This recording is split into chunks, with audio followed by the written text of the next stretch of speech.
Hey everybody, I hope you're doing good. I just want to give everybody a thank you for coming and watching our premiere will go. Um, Nassau was not my favorite video to edit. We had a little bit of uh, wind noise and and stabilization. We were trying a new camera out, and so there were some difficulties and challenges with that video. But everybody showed up, and I just want to say thank you for that. We love you so much, and I just always want to tell everybody how much we appreciate them. um I thought today I might kind of go, throwback Thursday. um I was kind of looking at some old pictures of me and Andrew, and I thought, well, we've never really talked about us that much. We don't want to get too personal, but we've never really um talked about like anything like about our, we got engaged in January, but we never really went from there and never really told our story and stuff. So I just thought I would kind of see if anybody had any questions for Throwback Thursday, and if you know, hey Uncle Dave, I hope you're doing well. So I titled it Throwback Thursday, and I thought, maybe a chance to get to know Andrew and I a little bit. I won't go too personal on questions, but again, if you had any questions about like us or our channel, maybe I'd give this space an opportunity to answer them. If you're watching this on replay, ask questions in the comment section. I'll try to go back and answer them. Dave, I hope you're having a good day. Did you have any questions that you had for us?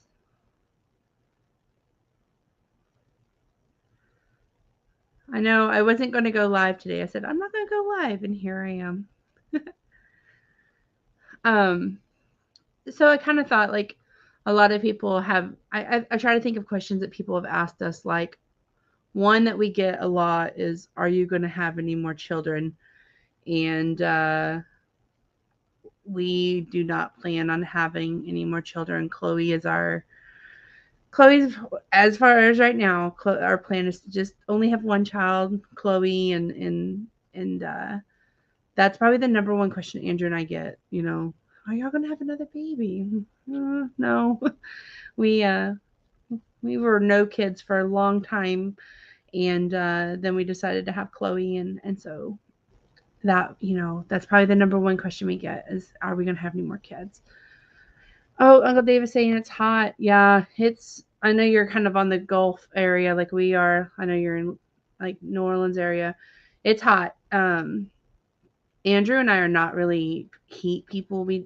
Why we live in South Texas where it's hot, as hot as the sun. I don't know. And then want to move to Florida where it's also as hot as the sun. I don't know. But we ready for those cold fronts, not the you know 30-degree weather, but maybe that's 75. What's your favorite temperature? I know like in New Orleans it's humid and stuff like it is here in the Corpus area, but what's your favorite temperature? So I'm trying to think. You have 3 children, all grown, and 4 granddaughters. Aw.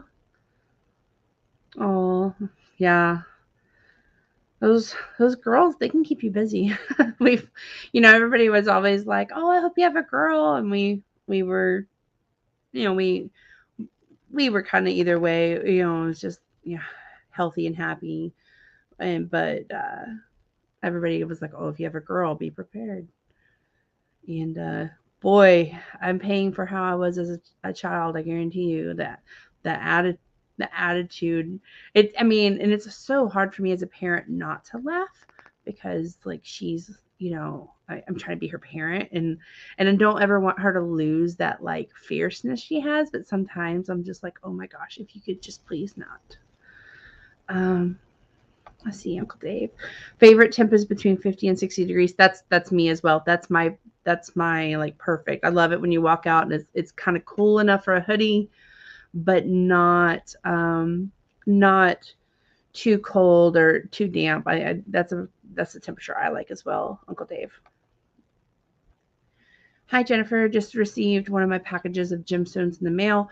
Oh, that's awesome. Congratulations, Sharon. I'm glad you're getting some gemstones. Um, what's your favorite gemstone? I know I'm not really versed on gemstones. Um, I would say I think my birthstone's an emerald, but I'm more drawn to blues and purples. So, what's your favorite gemstone? I'd like to hear that. Look at you getting those watch hours. I'm so proud. Thank you, buddy. I was not going to go live today, and I just told Sherry. I said no, I don't know. And then here I was. I logged out for lunch at work, and I said, you know what? I'm just gonna do it because if not, what else am I gonna do with my time? So here I am. So Betty, Sharon, Dave, I titled it Throwback Thursday. Is there anything you would like to learn from us? Do you have any questions that you've always wanted to know about Embarkation Nation? My favorite color is purple and deep emerald green. See, yeah, that's the colors I like. I like the purple. Emerald green, that's my birthstone. It's pretty, but it was never something that was like my favorite. I I like blues, like my ring has got blue in it. Like I like blue. Chloe's favorite color is purple, Betty. If you give her purple and yellow seem to be the two colors that she loves. I guess those are like what LSU colors. She if you give her a choice, it's purple. Hold on, I'm gonna cough one.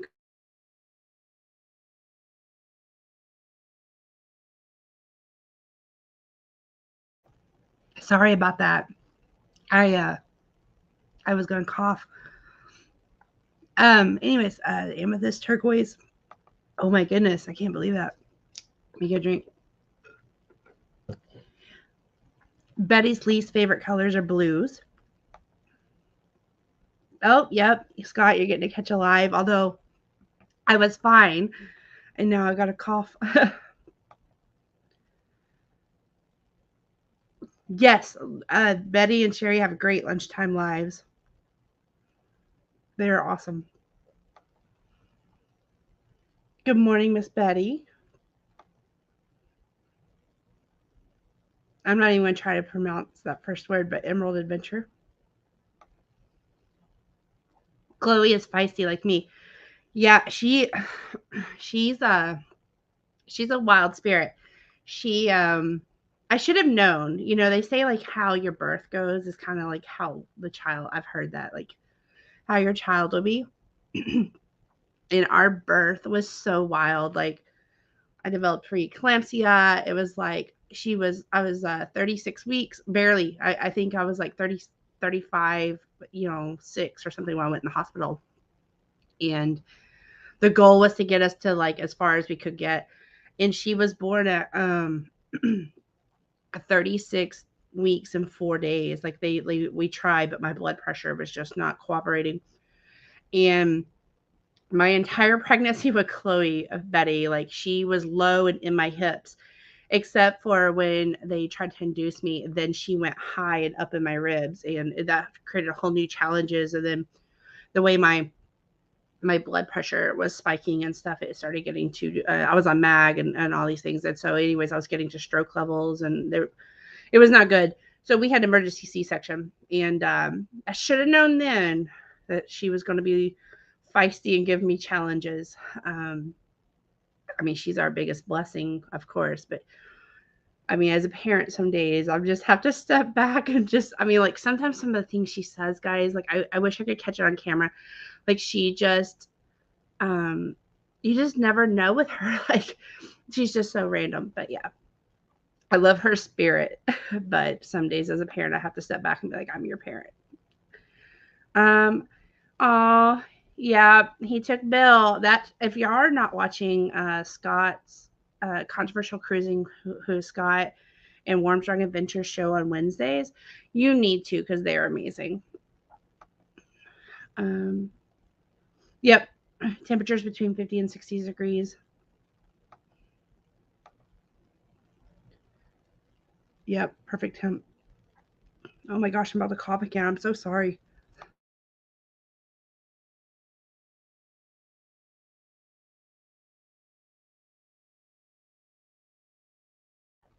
I just don't want to cough like on camera, and y'all be see like yeah. I'm sorry. I may end this early. I know I was going to come on for a little bit, but I don't know what's going on. I've developed, I guess, from talking. Um. Ooh, yeah, that's hot. I don't. I do not love those temperatures, Sharon. Um. Oh wow. Yeah, I've had a fight from the beginning. Ooh, 101. Yeah, no, that's not at all a temperature I would love. I don't know what it is. I know it's hot. I know we're under heat advisory. I'm not. I mean, I'm not even sure what it is.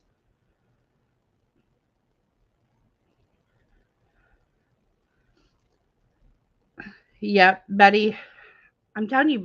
Actually, Betty, if you want to come up, you're welcome. I can drop the link for you or controversial cruising if y'all want to come up, but only if I know you, I'll let you on. And please don't just automatically start streaming. Like, just let me know first before you do that.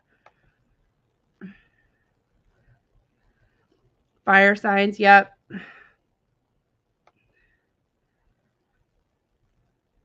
Yeah. I don't know how you. I mean, we're going live a lot right now, but Betty, I don't know how you keep up that schedule.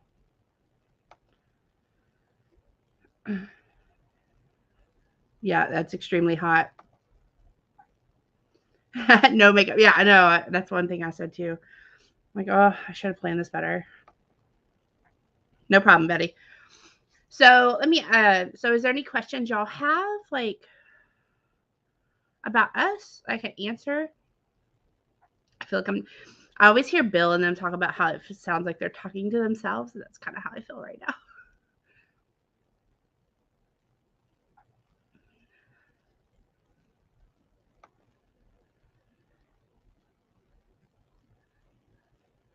Still beautiful, Miss Betty. Makeup or no makeup, a true beauty inside, and the knowledge you give off. Yep. And Betty, you always are so amazing.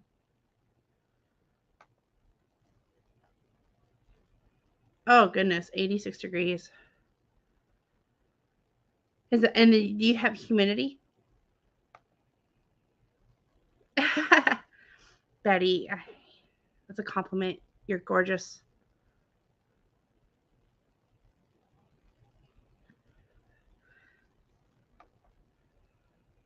You're gorgeous, Betty. Let's see. I was trying to think of something else I could talk about. I guess I've never said like how Andrew and I met. So, oh, good. Never mind. I'll come back to that. Scott has a question. What ship is making you curious to sail on that you have not yet? Um, well, this next 2 years, we've only cruised on Princess or Carnival, and these next 2 years, we are cruising on MSC, Royal Caribbean, and then NCL. And I think I am most curious about Royal Caribbean. The Utopia of the Seas. I know we're going to start with Royal being a really, really big ship, but I'm excited to see their service, their entertainment, and just what all they have to offer versus Carnival. I know Carnival with the XL class is just now kind of getting to that point, but I'm excited to see what they have.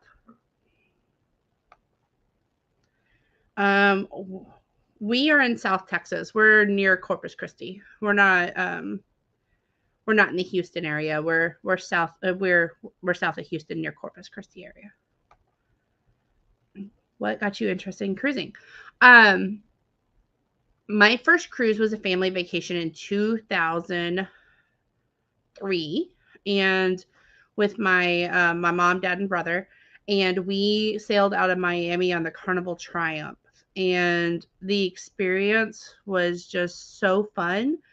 And it was cost effective for my parents that we started cruising more and more. We had done trips to like, camping in Colorado. We had gone to Disney World and we eventually later went to Hawaii and stuff, but cruising was just more affordable for our family. And it was just kind of something that we started doing every couple of years, or at least, and then at one point every year.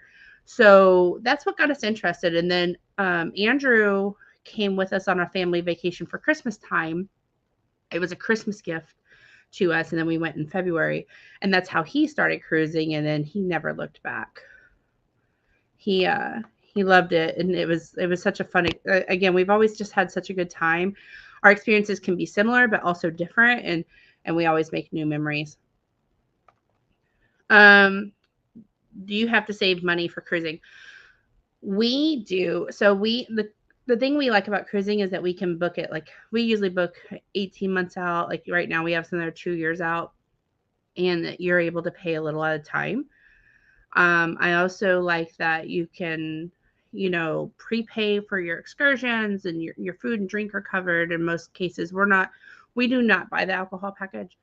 And so I feel like you can kind of prepay for most of your vacation. And then when you go on cruises, you're just kind of paying for what you do. But what you said, save money. So think about it. If you're going somewhere, you got to pay for hotel, you got to pay for food, you've got to pay for the travel. Like if you're renting a car or Ubering, or your entertainment, and cruises provide all of that for you. If you want to wake up and go to the pool and lay there all day, you can. If you want to ride, you know, if you want to ride, like they have like I guess a roller coaster, the water slides. If you want to go to shows, the dining, if you want to do like, you know, whatever. There's a lot of options there in cruising, and that's what we love. We're pretty laid back cruisers. Like we're mostly like, like we usually now go to the water park, and we get in the pool, or we'll go to some shows and stuff. We like the deck parties on Carnival, but we kind of it just kind of depends on how we're feeling. We're just kind of random. Hey, Gypsy and the Vanilla Girl, I hope you're doing well. I'm glad to see you.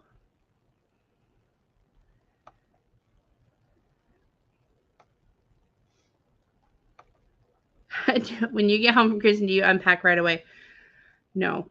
I take out what's dirty, but because we usually have a couple trips a year. Well, like I guess it depends on how far apart our trips are. When we came back in January, I pulled out what was dirty or maybe didn't apply to our May trip and just left everything packed and just put them in the office. Just left our bags packed because we were going a couple months later. It didn't make sense. Like right now, our luggage is mostly unpacked, but we're going on a different trip in a couple of weeks. So, to use our luggage, we're going to just, we weren't going to unpack, we weren't going to reuse our cruise stuff. So I did unpack. We do have one luggage that's like our room stuff that has like our snorkel gear, some of our, things that we take on every cruise in it, like some tumblers, and I've got like bottle brushes and just stuff. Like I do leave that packed and just kind of check it from time to time, or if I notice something's kind of getting old, or I'll check at the end of the cruise and then at the beginning of the cruise. Yeah, Bill, he's always on an adventure. He needs to stay ready. I bet Scott. Yeah, I could see Scott. I could see Scott unpacking right away. What is a cruise? Oh, y'all are challenging me. So a cruise is like when you board a ship, a large ship, and you go on a wonderful adventure to various destinations. They could be Caribbean, it could be Alaska, it could be, different countries, Europe, Australia, Japan. And so you take a cruise ship to those destinations. You travel in luxury instead of a airplane or a car. You're on a ship. Rob, you're so funny. But it's true. Some people may not know what a cruise is. Hey, Keisha.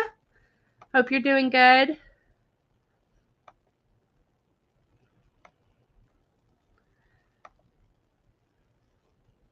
Everybody saying hello to each other.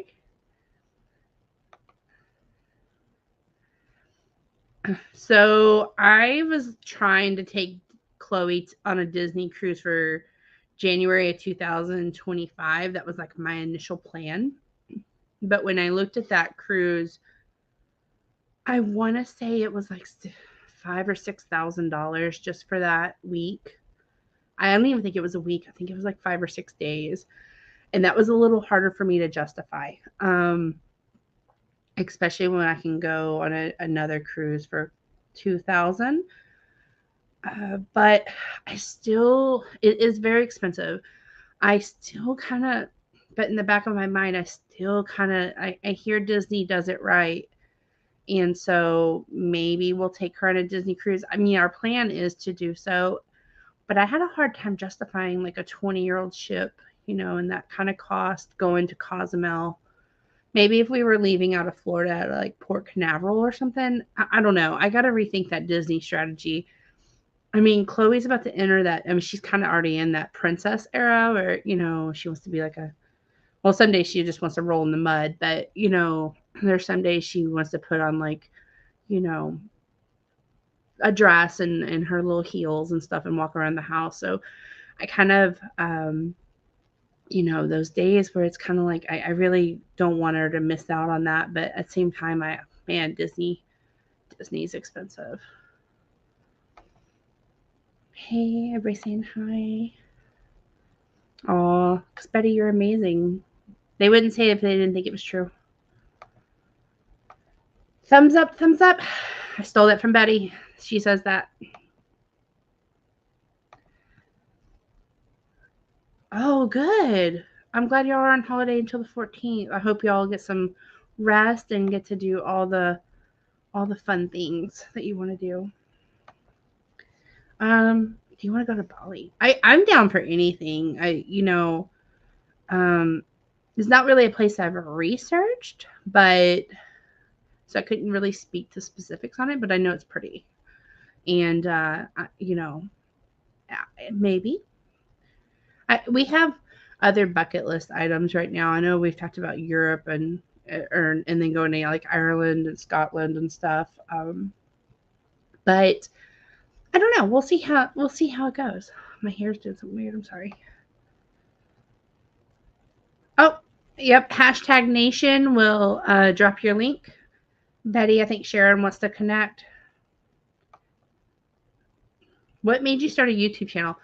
So we started a channel. We were watching other cruise vloggers such as like Adam the Woo, Tim Tracker. We were preparing for our Disney World trip. And so we were watching a lot of YouTube.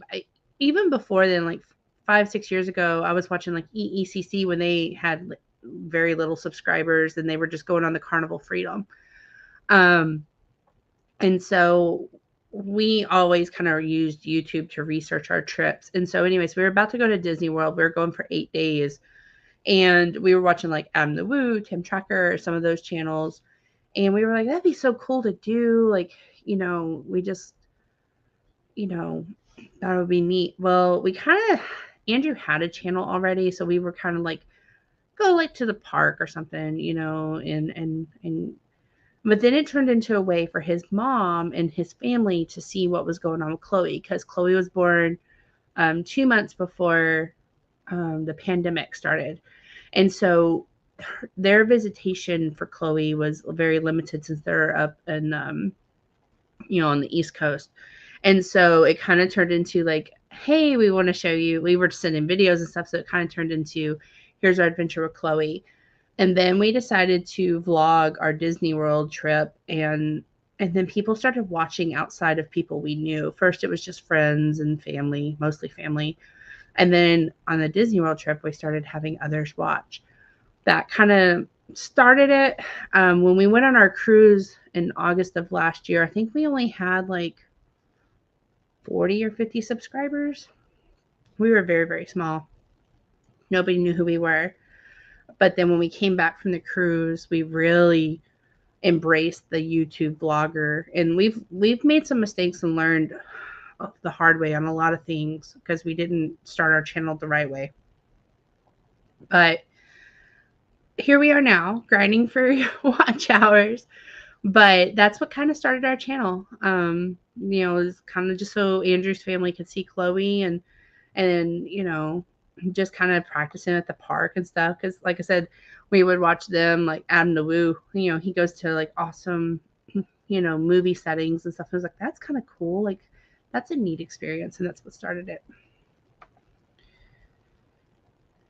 Yeah, they have an amazing name. They really do. Oh, that's cool. I've heard of that world longest garage sale. Um, oh, that's so cool. I hope y'all have.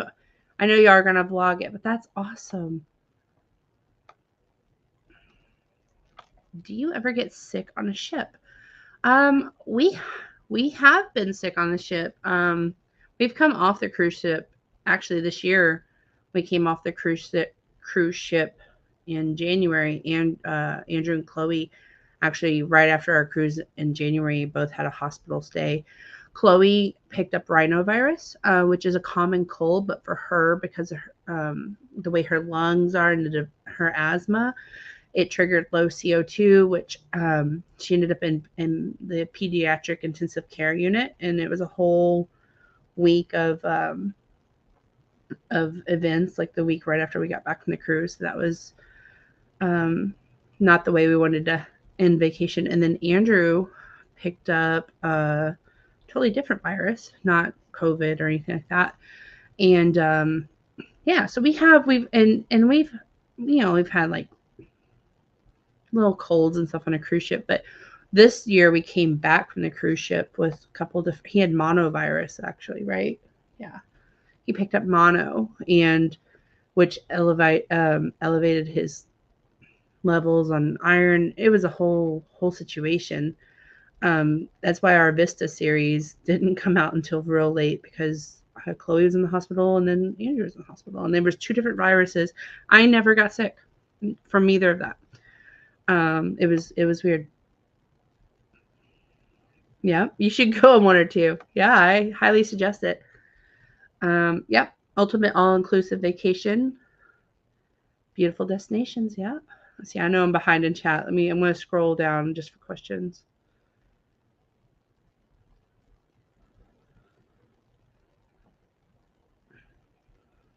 Egypt. I know Bill was talking about like a Nile River cruise. I know Andrew had kind of looked at maybe joining that if he does that cruise. But yeah, my brother is my brother is always wanted to go to Egypt. That's something my brother is really into, and so I told Andrew if he goes, he's got to take Justin.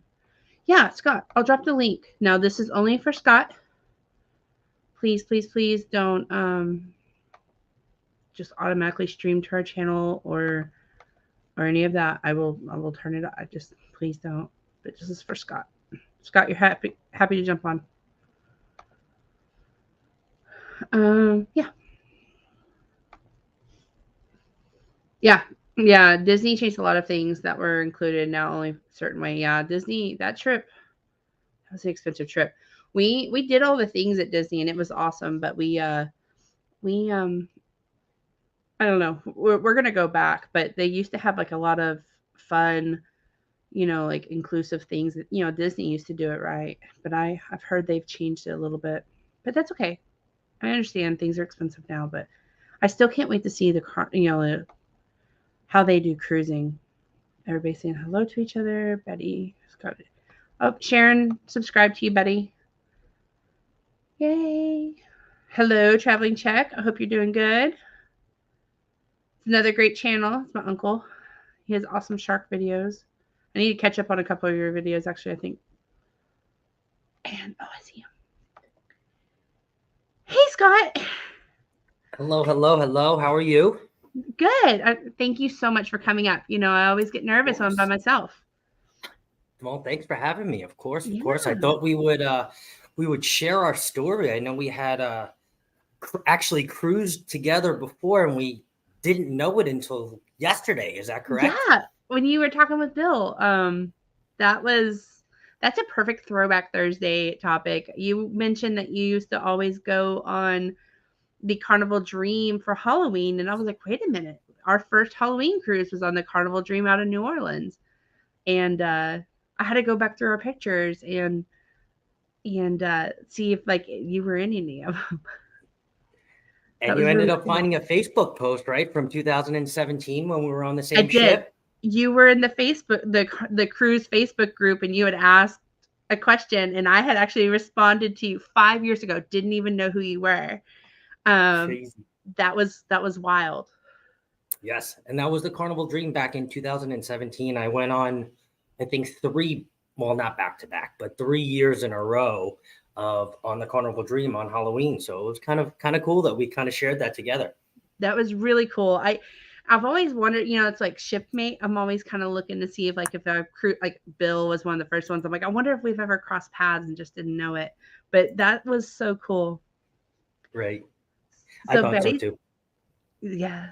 So Betty's asking if we have any winter trips planned. Scott, do you have any winter trips? Winter. I do. So I guess you can consider this winter. I am going on the Carnival Valor for my technical first group cruise in November, the beginning of November, out of New Orleans. So I guess that's my one winter trip that's planned right now. How about yourself? We are going on the New Year's Eve Jubilee sailing. So that's like the second sailing. But that's the only winter trip we have right now. It may change. It's an exciting one. That is exciting. I think it's going to be a good cruise. I can't wait to see the group before us, their videos. I know Bill, Cruising is Fun Anytime, Derek from Island Time, then they have a whole group going. So I know there's going to be a lot of great vloggers on that cruise, and I can't wait to see as they vlog so that we can, build up our anticipation of the cruise. I was saying earlier, like Utopia has kind of stolen the Jubilee's thunder a little bit. Yeah. But I think it's still going to be a good time. Anytime you're on a cruise or anytime you're just not at work, I think it's a good time. Are you going on the Utopia next year too? I am. We are. We're on the Clock Family Adventures group cruise. I am too. So you need to come with. You're going, right? Yeah, I am. Yeah. It'll be a good comparison though for your channel to take a look at the Jubilee and then 10 or 11 months later take a look at Utopia. So that'll be really good. I agree. And then in 2025 we're on MSC and then Norwegian Cruise Line, so NCL. So we're going to be able to compare all four, hopefully, in a couple of years. Betty, you're doing an Alaska in 2025, right? Yes. We are June 15th, 2025 on the Norwegian Encore. Bruce has actually made that into a group cruise and a helping hands for cruising cruise. So definitely, if you want to join us on that, like reach out to Bruce from Ocean Travel. Thanks for that plug. For sure. And Sean with Down Under Cruising, right? Yes. Down Under Cruisers, yeah. Yes. He's awesome. He's really awesome. Yeah, there's a lot of great people in this cruise community for sure. There is. I know we are not going on the booze cruise. Are you? I don't think you are either, correct? I'm going on 2.0. I'm not going on 1.0. Okay. Yeah. We are unfortunately not going on either. I wish we were, but we have other travel in place, so it kind of prevents us from going. Unless we win the lottery. Then then we'll be on all the cruises. Right? If I win the lottery, I'm going on every. I mean, I'm already trying to go on every group cruise, but if I win the lottery, I'm definitely going on every group cruise. Same. I'm going. And Gypsy and Vanilla Girl, and I see his comment down here. Maybe most fun. What is the most most memorable cruise you have been on? Ooh, that's a good question. Do you have one off the top of your head? I have to kind of think of which one I'm gonna share here because I have a bunch. So I would say, so we lived in the Dallas-Fort Worth area, and the Super Bowl was coming to the brand new Dallas Cowboy Stadium there, AT&T Stadium. And we decided we did not want to deal with all that mess, and we booked a cruise, like a 5-day on the Carnival Ecstasy. And that was Okay. Andrew's first cruise, and my brother and his wife came, and so it was and my parents. My parents actually gave. That's the one that they gifted all of us for Christmas. That was our Christmas present, was to go on that cruise. And that was Andrew's first cruise, and he and my brother are the same age, and so they they've just Andrew and I have been dating for so long. They're kind of like brothers. They have their own unique relationship too, and so seeing them together and like with my dad, like we were in Progresso, and my dad was ordering buckets of beer, and Andrew, I mean, he was like 21, at the time, and he was my dad would have a beer, Andrew would have a beer, Justin would have, it was like they were just like right after. And then I remember my dad, like Andrew couldn't keep up with my dad, but he Andrew took this beer and he put it on the picnic table. And he's like, "Take that, old man." And my dad was like, "Take that, old man. I'm like 3 ahead of you." And it was just, we all laughed. And that trip, I remember, I mean, we were in our early 20s. And I remember we were in the middle, you have to go through like those shopping, Mm-hmm. duty free areas, right? And I remember standing there with Andrew being like, "I think the ship is moving." And we weren't even on the ship. We were in the duty free. I mean, we were in our early 20s. Like, we got on The the ship. We drinks. were not peer runners or any of that. But I want to say that was probably one of my most memorable. And then, Chloe's first cruise was pretty memorable too. Like, we, as a family, we cruise a lot differently now. We're not all about the drinking and party scene. We're about more of the family. I mean, again, how we cruise in our 20s and how we cruise in our 30s is two different ways. And Very different. that was, I mean, we could say we did all those fun things, but now Of course. her first cruise, and seeing her experience a cruise ship for the first time through a child's eyes was very memorable as well.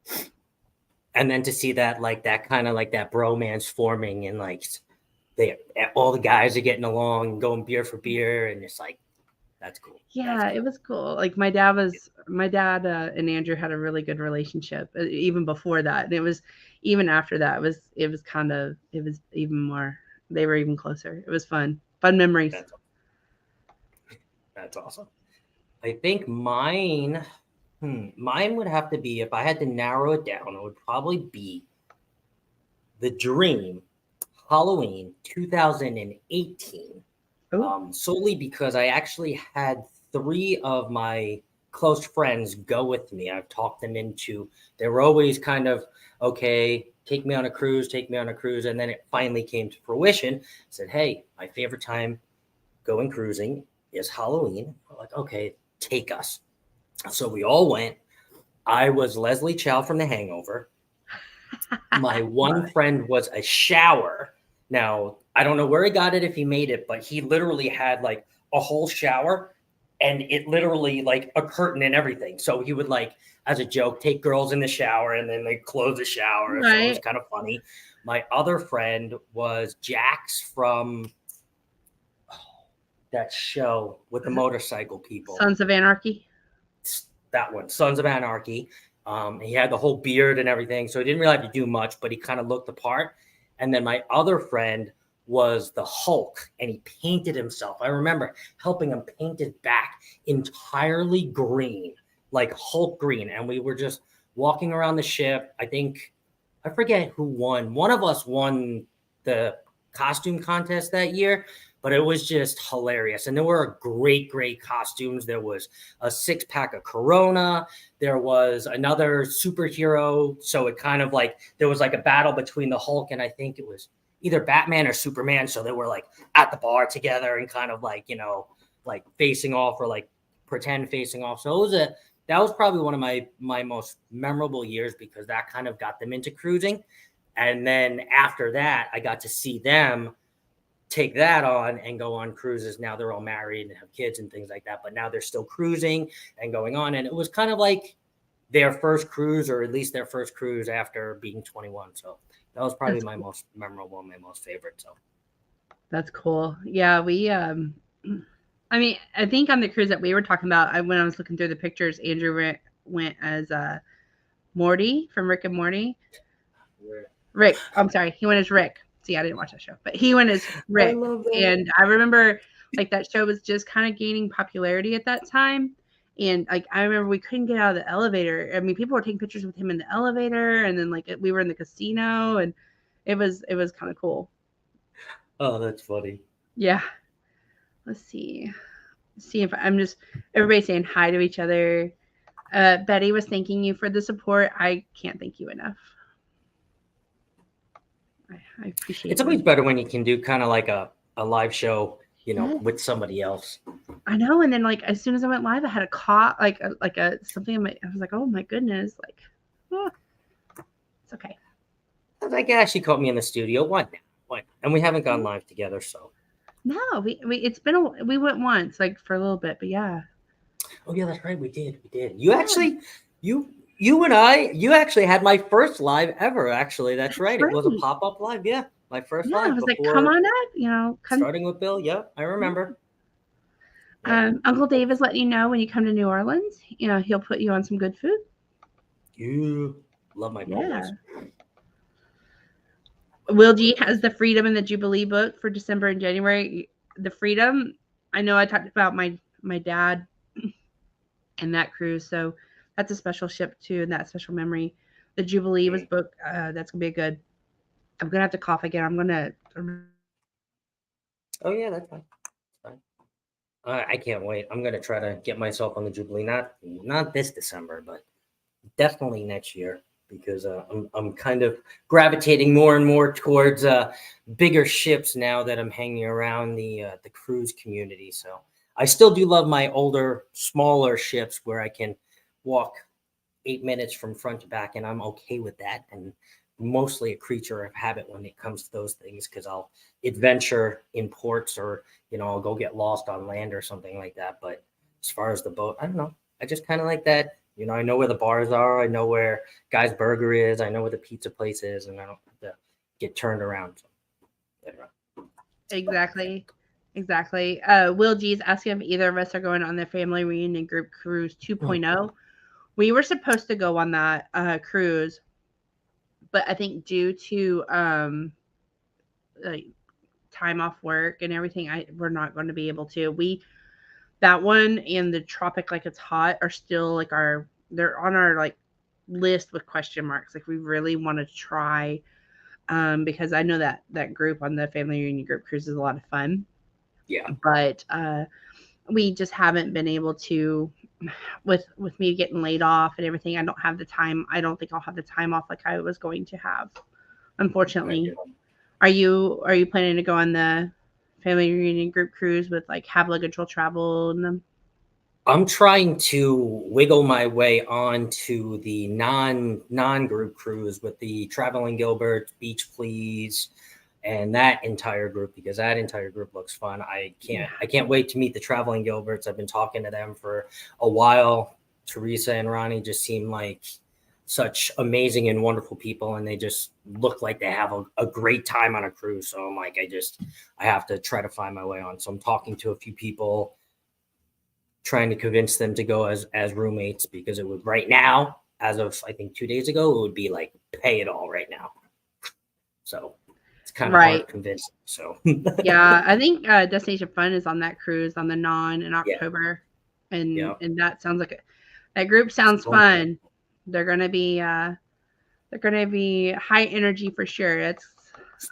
Those videos I told Sherry, I'm like, that's gonna be awesome vlogs, because the energy is gonna be there no matter where you go. Yep.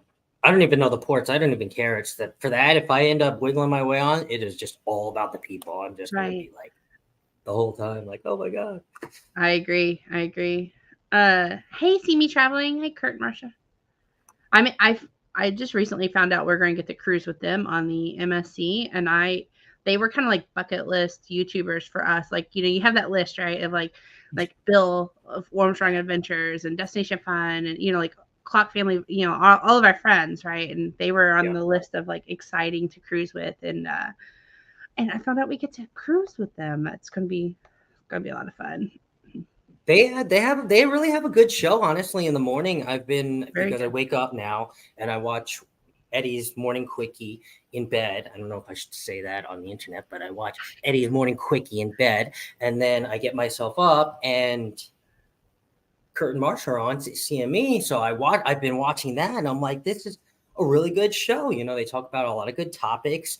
They are very personable. They make me laugh at 5 o'clock in the morning. So I gotta give them credit for that over here. So they do have a really good show. So I've been watching their show pretty much weekly for the most part. Their banter with each other is so fun too, because you know you have like that like husband and wife, and I don't know, they're just great.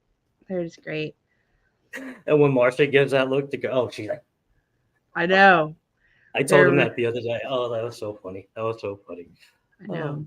They have great personalities. I think they're a great mix. I agree. Bye, Sharon. I hope you have a great lunch. Bye, Sharon. Thank you so much for joining us. I really appreciate you. Hey, Screw's Nest. Oh, he's another one. Celebration back to back. And if you're not connected with Screw's Nest, you should, because he has a great channel, you know, about, you know, travel and mobility. You know, it's just go check it out. Great channel. So mobility scooter. So go check out his channel. Great guy. Enjoy being on lives with him. He's fun. Great supporter too. Honestly, great supporter. Yes. And look who it is. Our friend Warmstrong. It's the Beal. You know, you say his name and he appears, you know. Yes. He's literally talking about you just a couple minutes ago. Talking about how amazing you are. You know, he's such a bucket list, and my aunt was able to go on the Luminoso with him, and I know we've talked about that, but I was so jealous. I was like, you got to cruise with Bill like before we did. He's like that channel that when we first were finding YouTube channels, like we really just loved his personality and his adventures, and we were pretty jealous. But now I hear we get to cruise with him coming up this next year or two. So I can't wait. And honestly, to tell you the truth, I found Bill by accident. I was doing my whole cruise thing early on, just kind of watching channels and just kind of getting myself acclimated. And I found myself stumbling on one of his banters. And, you know, his energy and my energy are very different, which is great. And that's how we kind of get along. But I was watching him, and when he caught himself rambling, as he called it, and he says, you know, let's get ready to ramble, and he caught himself, I was just like, I thought it was so funny. He didn't think it was so funny. He was like, you know, I'm always rambling. But he caught himself, and I was literally just laughed out loud. I laughed out loud. And then watched another one, and he did it again, and I'm like, okay. Right. And I believe there's a rambling with Bill today at 4 p.m. Eastern time. So if you're not watching Warmstrong Adventures, one, you should be, because he's really good friends of ours, but he's just an amazing guy in general. And go catch his lives. Like I love his, like when he kind of, I don't want to say squirrels, but he kind of gets on a topic, because he's you can see his passion for cruising. You can see that he's an amazing guy, and I just love when he gets in that, like almost like a trance. And but yes, Warmstrong, I know you're a mod for us, so if you want to drop your link for your live today at 4 p.m. Eastern. And he's got so much experience and so many cruises, 43 cruises. I know not a lot of people realize that, but it's a lot. And he said that his first cruise yesterday on your show was in 1990, which, I mean, so he can really kind of take you back to the changes Carnival. You know, I've noticed that from cruising in the early 2000s, I can see changes in Carnival in the last 20 years. And that's crazy to say. I've been cruising for 20 years. And when you look at those changes, I mean, like hearing Bill and some of the other YouTubers talk about, you know, how Carnival has evolved through the years is just great. So go check out Bill. Especially his show today too, because he's going to be talking a lot about that today. So yes, and we don't want to give away his show, but you know, yes. No. Oh boy, I started something. He never misses a beat. I'm telling you, Kirk. If Kirk's around you, he's gonna call you on it. I promise you. He's a good guy. Oh, I know. Oh, he said thank you for all those nice words. They were true. They are. Same thing. They were true. Like y'all are great people. Yes. Let's see, I think. Oh, there's Traveling Check. Got to give them a plug too. I don't know if you've seen his shark videos. And he's a diver, and they are awesome. Yes. My cousin is a producer for a news station, and she's teaching Tony the ways, and I'm like, can she teach Andrew and I? Because like our Nassau video today is like that was. I almost hated to even like let that video go because it was not our. I don't feel like our best, but it was just like I felt like I was like just get it done, But I'm like, can your daughter teach me how to be so smooth and definitely asking for a friend. Oh, Keisha, she said, I love Bill's rambling banter in the beard. Yep. Something about those guys with beards, I'm fond of guys with beards too, if you notice Andrew. So I'll never forget. And also just to say too, Keisha's another one of those great channels too as well. Another great supporter. Every time you turn around, every live, Keisha is in every live. She's just so supportive. All of her comments are so heartfelt and so meaningful. So Keisha, if you haven't checked out some Keisha stuff, please go check her out. And again, thank you, Keisha. You're awesome. You really are. And she's such a great like supporter. Her comments, and I've said this more than once, her comments will like change your day. If you're having a rough day, just go back in your video or vlog and go see Keisha's comment, because you're going to just feel differently about your day. You really do. Really do. Hey, Travel Adventures with Eric B. I'm going to ask you, have you reached your hours yet? I know you were like 150 away yesterday. He's on the grind for watch hours too. Definitely trying to get him monetized. We'll check it out. I'll check him out. He just came back from Europe. Yeah, he did. Like he was in Germany and I think all over. Okay. Oh. Let's see, Keisha. Let's see. Kind of scroll down. I feel like sometimes I get too focused on chat and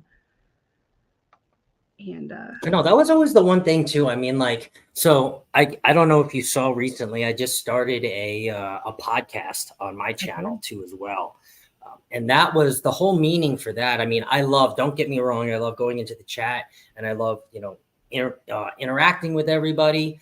But at a sense too, I feel like, I don't want to say that it takes away, right? But I know everybody's saying hello to each other, but we see each other so often, right? Mm-hmm. And I know that a lot of people are here for, let's just say, educational rich content, right? Whether it be about traveling, whether it be about cruising, whether it be about cooking, whether it be about whatever it is, right? So I wanted to create something where you can put the phone down. It's not necessarily about watching me, right? It's more about listening to what I have to say. Unfortunately, if you don't like my voice, you won't be subscribing to my channel, but you would be able to listen to me, whether you're cooking dinner or whether you're driving home or whether you're dropping the kids off from daycare or picking them up.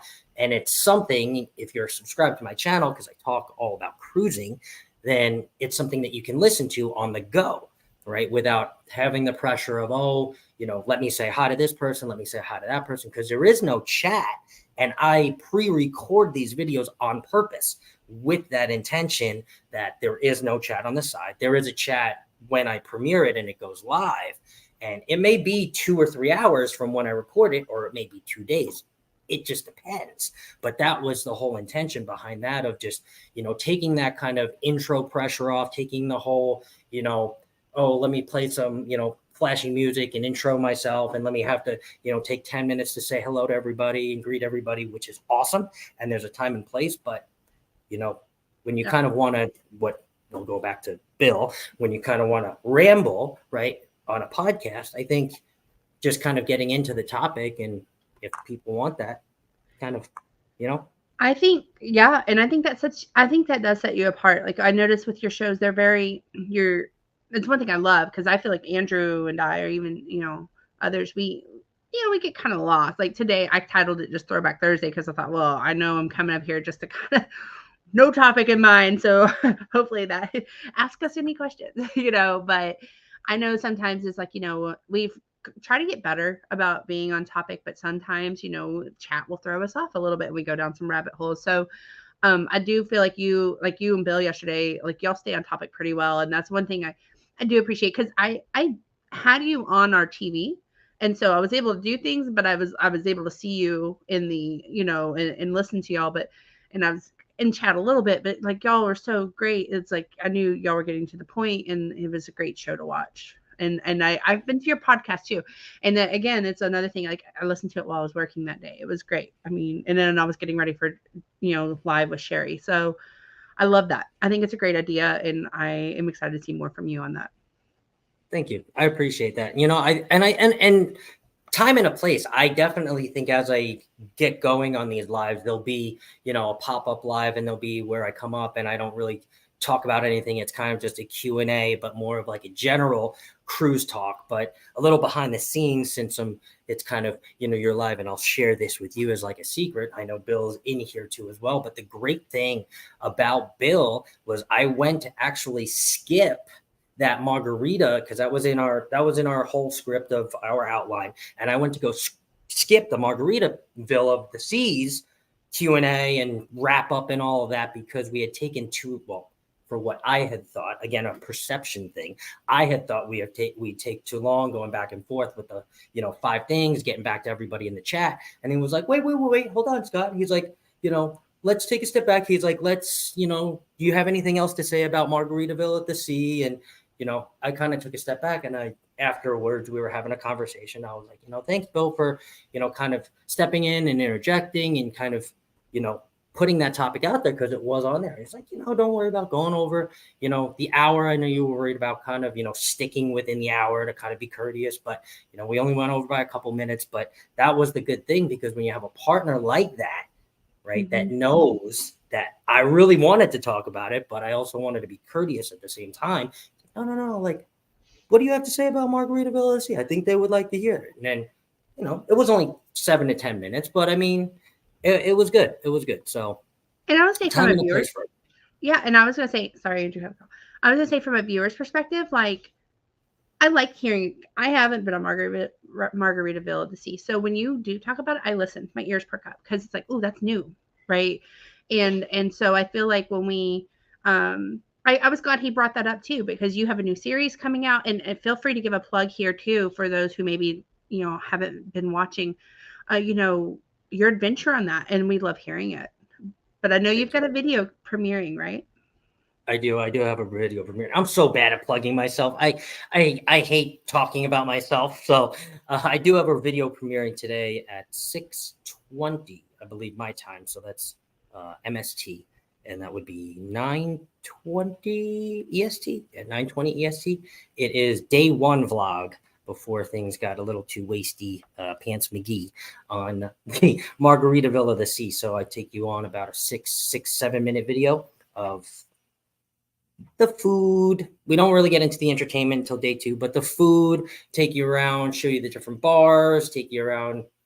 Cheeseburger Paradise is actually going to be a separate vlog. Where else did I take you? I took you, I don't know. You're going to have to watch, because I don't even remember. I edited it yesterday. I don't even remember. So you're going to have to watch. That was just enough of a taste. You're going to have to watch. And, you know, Controversial Cruising is Scott's channel. So if you're not following him, I highly suggest it. Eric is saying, Eric B, Travel Adventures with Eric B is saying he's 150 hours away. Let's go. Let's get him there. Yeah, no. Run those playlists.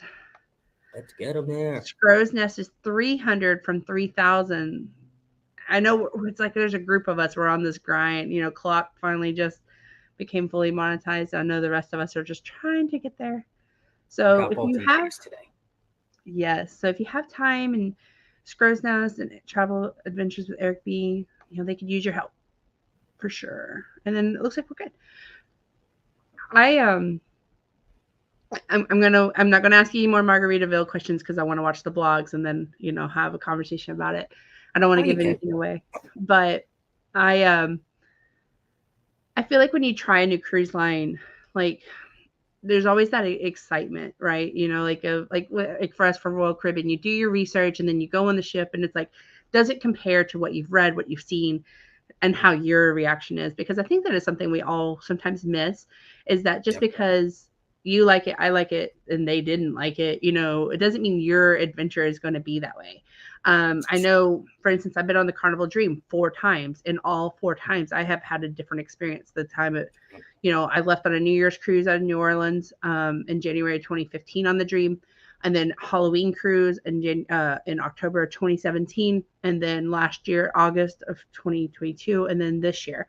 And all 4 of those experiences, even though I say the Dream is my favorite ship, they've all been different experiences, because you've got different people on the ship, you've got different crew. And I think that is just something to also keep in mind when we try something new.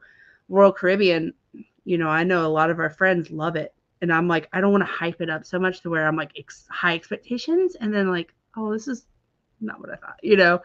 So, but I'm excited for your, because you don't really hear people talking about Margaritaville. MSC is another one. Kirk and Marcia do a great MSC. They go on MSC, and I'm going to be honest with you, seeing their videos is like, we were like, when Clock asked if we want to join, we were like, yeah, I've seen See Me Traveling's experience. That was, and also Moonlight. Like, it looked like it was amazing. So let's go do it, Right. And I also think too, I mean, even if you don't experience something necessarily new, like I'm going to experience the Luminosa coming up here in a couple of weeks, as a content creator in whatever space that you're in, right? There's repetitive topics that end up coming up, let's say every 3 or 6 months, or even sooner sometimes. And you just have to remember too, as a content creator, take that step back and presenting that information necessarily, right? You're regurgitating, you're hearing it again. So you're like, yes, okay. But somebody on the outside that may be just coming into your channel, just coming into my channel, just coming in from somewhere is hearing that for the first time, because they've never had that experience, right? We've had that experience because we beat ourselves over the head. I don't mean to say it like that, but we beat ourselves over the head with these cruises, right? Because we enjoy them and we love them. And sometimes that gets taken for granted, as far as, okay, oh, I got to talk about, stateroom cards again, or, oh, I got to talk about, robots replacing bartenders again, or, oh, I got to talk about the mustard drill again. But, right, there's always a different spin. There's always a different way that we can say it. And we can always kind of, take a step back, be grateful for that scenario and that situation and that experience. And I think that can help us kind of convey that message to the people that are watching us, because they're kind of the most important, I 100% agree with you. And I think sometimes as content creators, and I said this, I think, to somebody the other day, we forget, like, sometimes I think we get so wrapped up in creating for other content creators that we forget that we have other people watching us.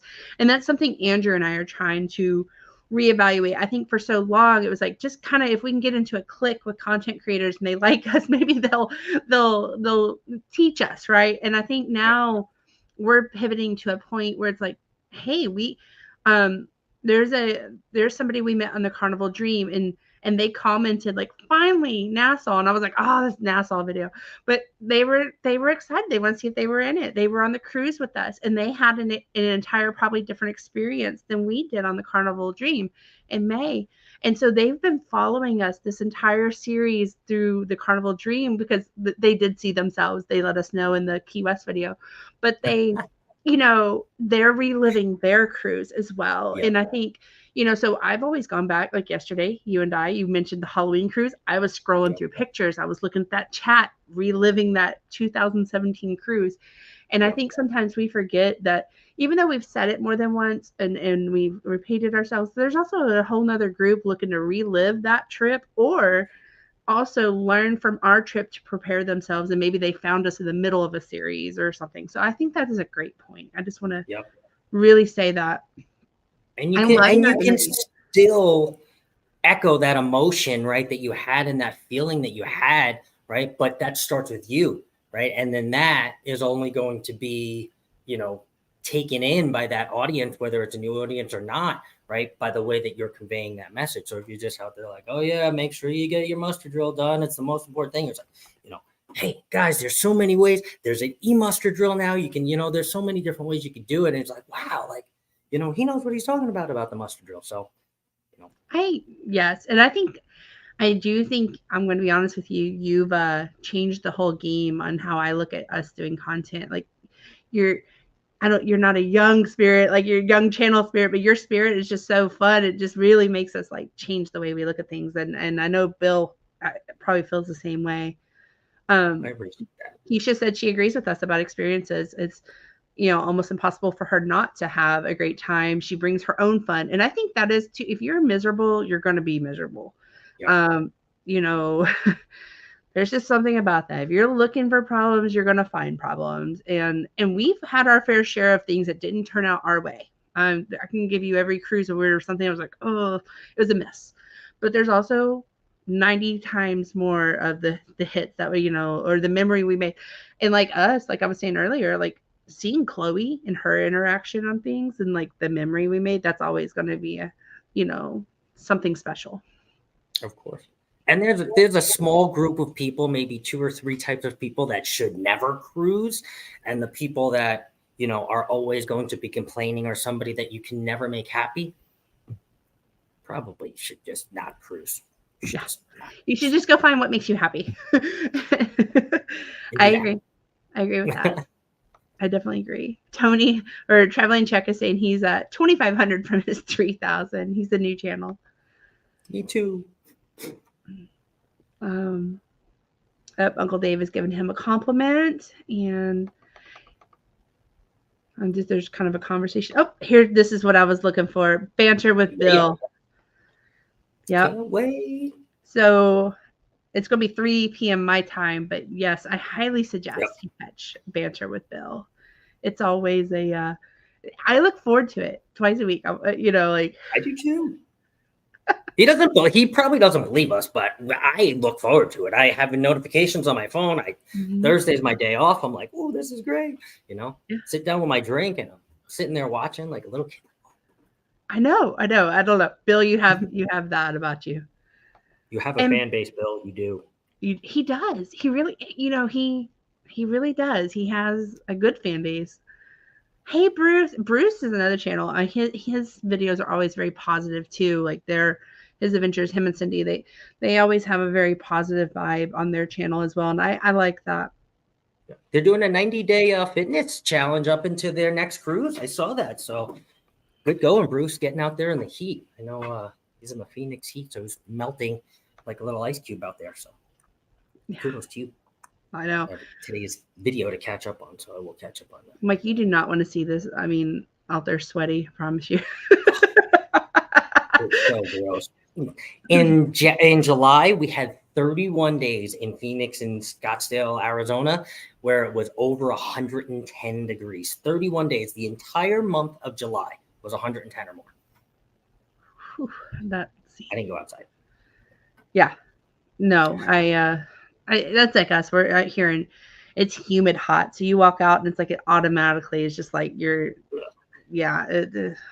like that tropical, like Cozumel. If for those of you who've been to Cozumel and stuff, like when you're there in like April, May, that's how it feels right now here in South Texas. It's like you walk out and you're like, ugh, instant, like, humidity. It's like when you put the shower on for 20 minutes, close the door and forget that the shower's on. Yeah. And you're like, oh, you walk back in, you're like, oh, yeah, that's it. I know my hair, like I used to, like when I lived in in Dallas, Fort Worth, I was always like straightening my hair because I have curly hair. And now it just does its own, like it does, if you've gone outside, it's going to do its own little flip and curl. I'm like, I just give up anymore. They call it, like beach hair, don't care. Yeah, I live that every day. So sorry, guys. I try. Bill said that we're too kind. No, Bill, it's the truth. We always speak the truth here. Speaking of that beach hair every day, have you seen that 2-year cruise that just came out? I did. I saw that. 37 months or something like that for like $2,500 a month if you stay for the entire cruise. I don't know. I saw that. It's tempting because think about what you're paying if you've got rent and electricity, water, food, think about that cost. And then think about the cost to live on a ship. It's kind of like if you consider living in an RV, and traveling, it's that same kind of, I think you have to have that same kind of conversation with yourself about, can I live with minimal things? Can't be a hoarder and a pack rat if you're going to be on a cruise ship, but I guess you can be, but it's interesting.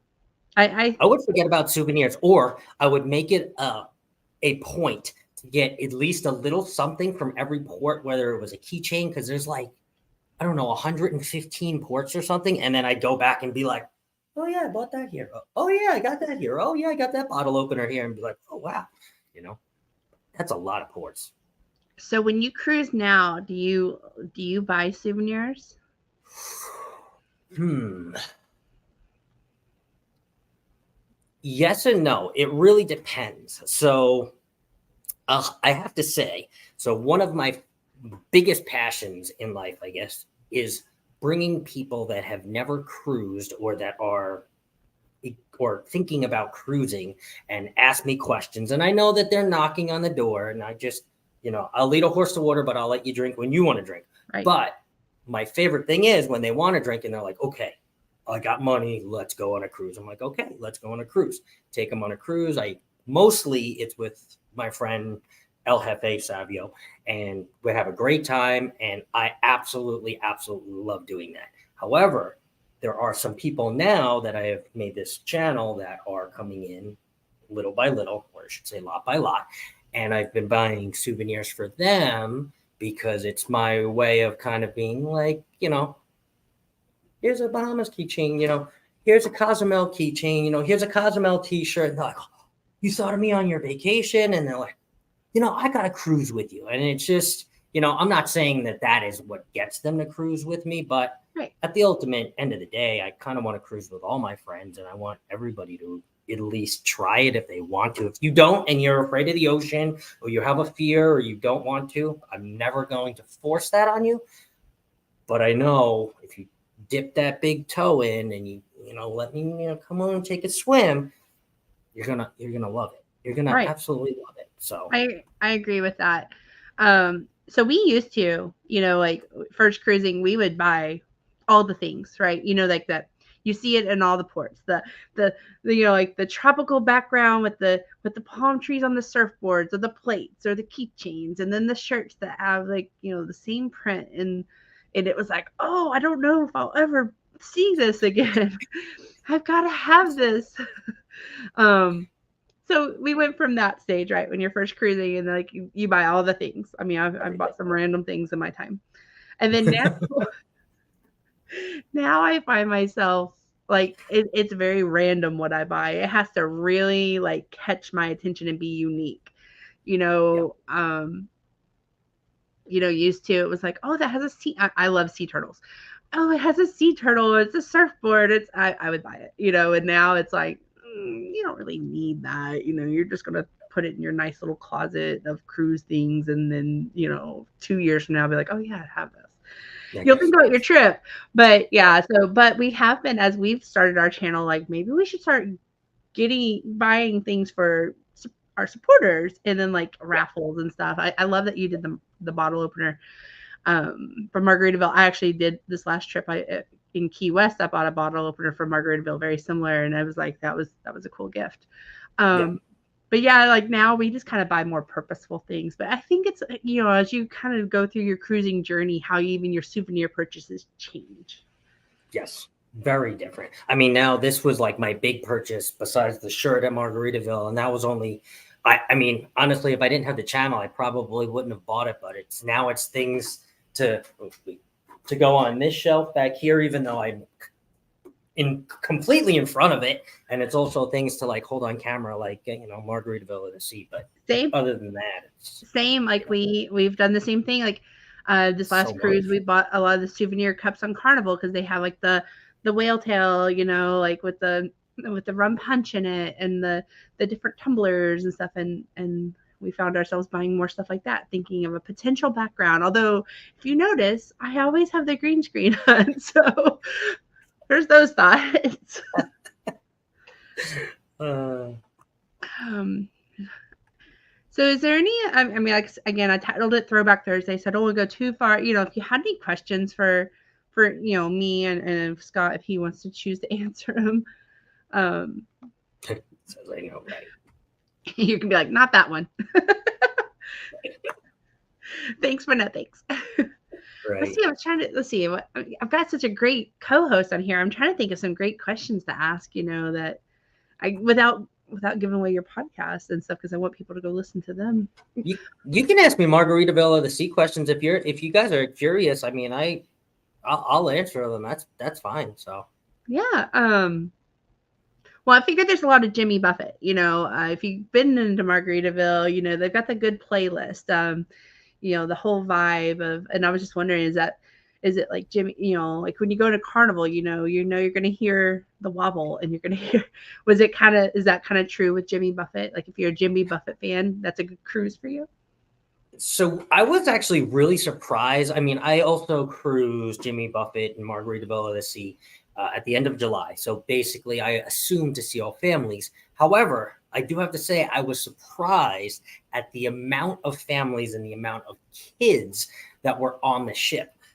Not complaining. However, the people and the passengers from day one were very different from day one to day two. Still just as many kids, just different kids in different families, because most of the people was only, I think, 537. We were sold out. So it was like 537 something. At least half or more of those, I think it was like 300 or so, got off and stayed in Freeport.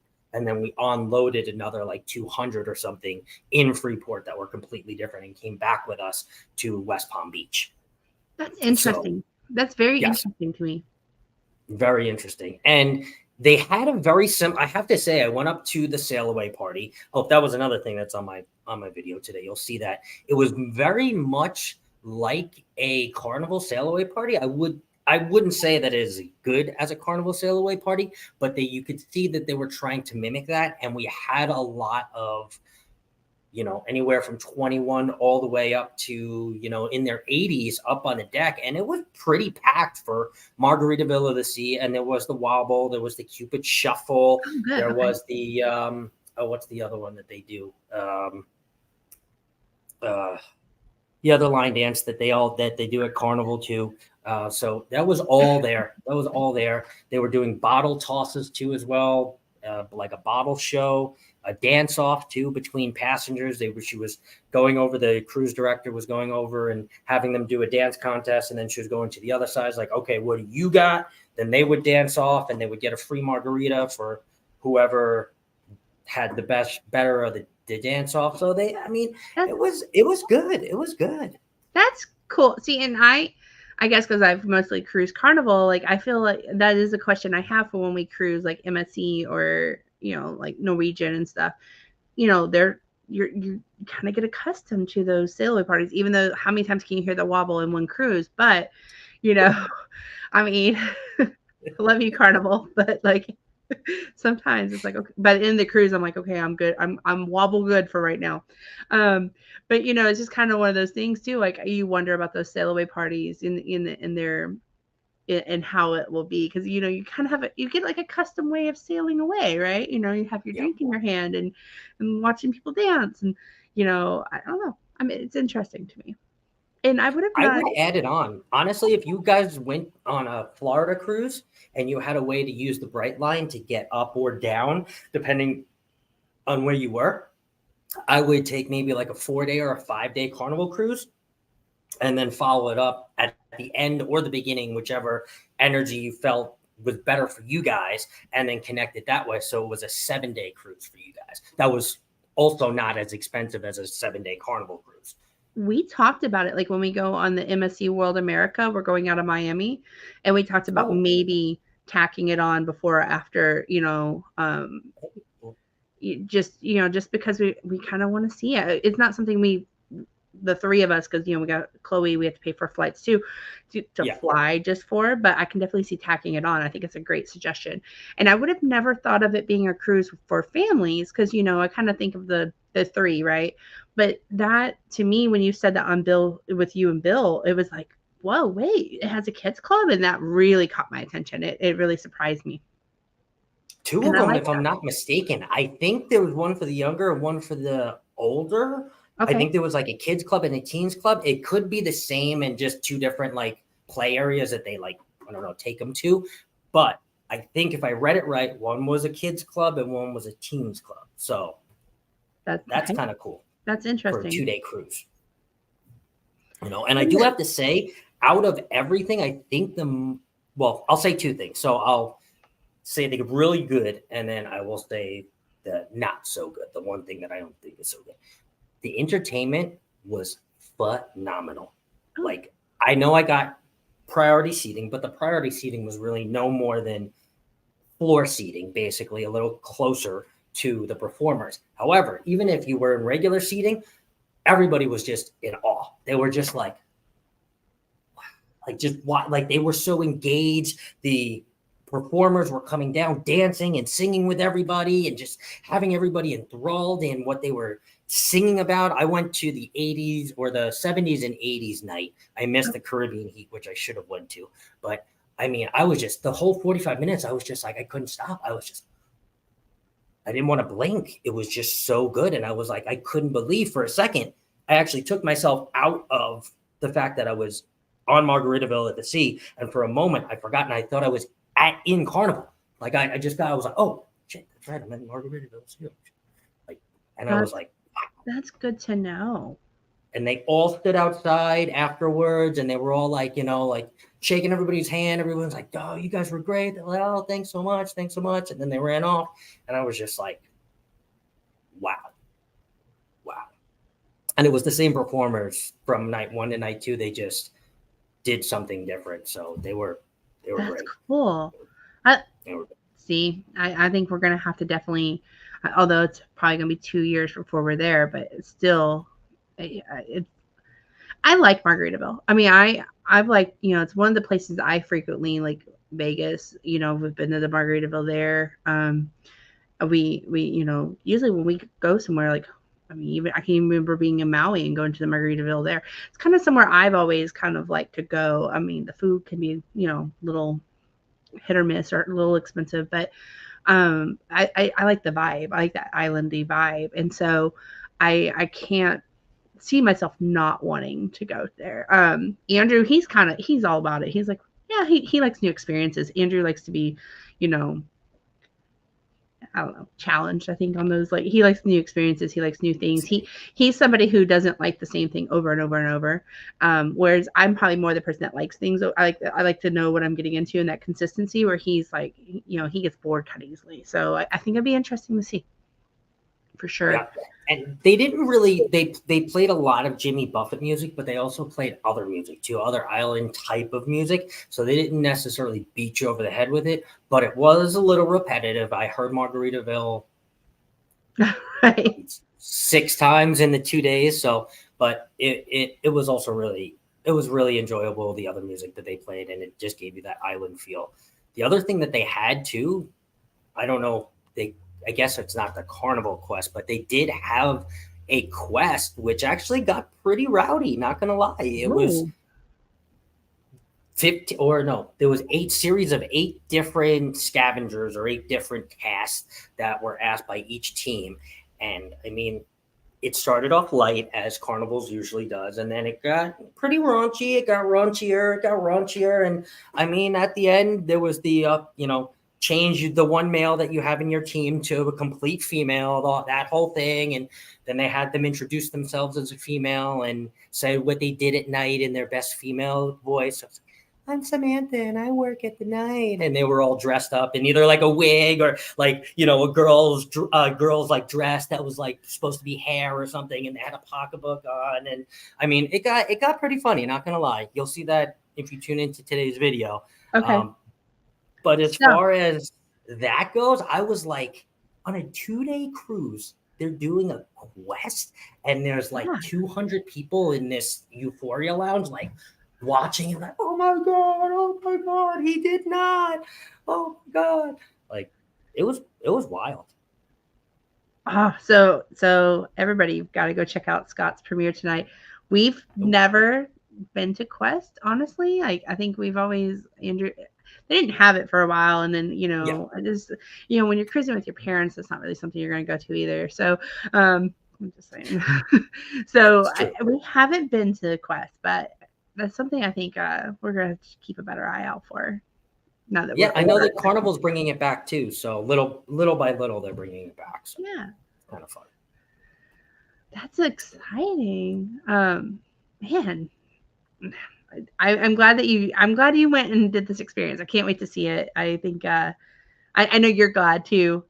It's probably Oh a yeah, great I'm going back. I'll find a way to connect that thing to another cruise somewhere down the line. So maybe Miami is next year. So maybe the end of next year I'll figure a way to get from Miami to West Palm and finish it off with that. So that was fun. But I will say it's not, so there is one thing that I do have to say as far as Margaritaville goes that I thought was not so good. And I want to express not so good. It's not as far as my experience. It's as far as what I think is fair for the workers on that ship. Okay. So I went into the dining room, Finn's dining room, and I had the bracelet, the priority bracelet. As soon as they saw that, they sat me right down in whatever was the priority area, quick, right away, and read the menu. So everybody else in my little section, there was one other, two other, there was 4 tables. We were all reading the menu, and I would say 20 minutes went by. Nobody came over. Still reading the menu. All of us, we were all kind of giving each other that eye. And like 45 minutes went by, nothing. So somebody in a white shirt and stripes, which is either the maitre d' or somebody that is a little higher up, came over, and he kind of like caught eyes with me, and he like came over. He's like, "Is everything okay, sir?" And I just politely said, this whole section, we haven't, nobody's come over. He's like, "Oh, nobody came over," and he like ran away. And I was just like, oh, like I thought I offended him. And he came back like Sonic, like with the pad. He's like, "Sir, what can I get for you?" I'm like, oh, like I was like, I do know what I want. I was like, I was just saying. He's like, no, sir, I'm so sorry. I'm so sorry. What can I get you for your appetizer? So I told him, I said, chicken tortilla soup, and I'll follow it up with the pineapple glazed chicken, both phenomenal, by the way. And he was like, okay. Went up to the next lady, and the lady was like, "No, we haven't been." Oh, it's like, and he like called for help, kind of. He like was like, "Can somebody help me?" But everybody else was doing something and running around like a chicken without a head. So he kind of like looked and like realized he was going to be the one to take all of our orders. Took that lady's order. He took the next couple's order, and then he took the next couple's order, and then he scurried back to wherever he was, gave him the plates, and literally, I would think no longer than 15 minutes, all 4 of us had our food. And I don't know who was VIP, who wasn't. However, he came over like 2 or 3 times to say sorry. I told him he didn't have anything to be apologetic of. I told him that I've had multiple friends on cruise ships, and I know exactly what it's like, how appreciative I was. And the look in every single one of their eyes in the dining room just was like, help. And they were all smiling, don't get me wrong, but you could, when you read somebody's body language and you could see it through their eyes, you're just like, they're drowning in tables. Right. And there's people waiting in line, of course, to be sat. And I was just like, wow, how unfair is that? I left them a nice tip on the table too, as well, in cash. And I wanted to say something to him afterwards, the guy who came over and took all of our orders, because I know he was high up. He had the shirt on and everything. And I just didn't want to take that time from him because I knew how valuable his time was. So the last time after he came and cleaned my plate, I just said, "Thank you so much. I appreciate everything you're doing. You'll see me back here in Margaritaville." I see, "Oh, thank you so much, sir." I took on my plate. Boom, gone. And I was just like, they need some help. They need some help here, like badly. Yeah. No. 10 more servers, maybe 12 more servers.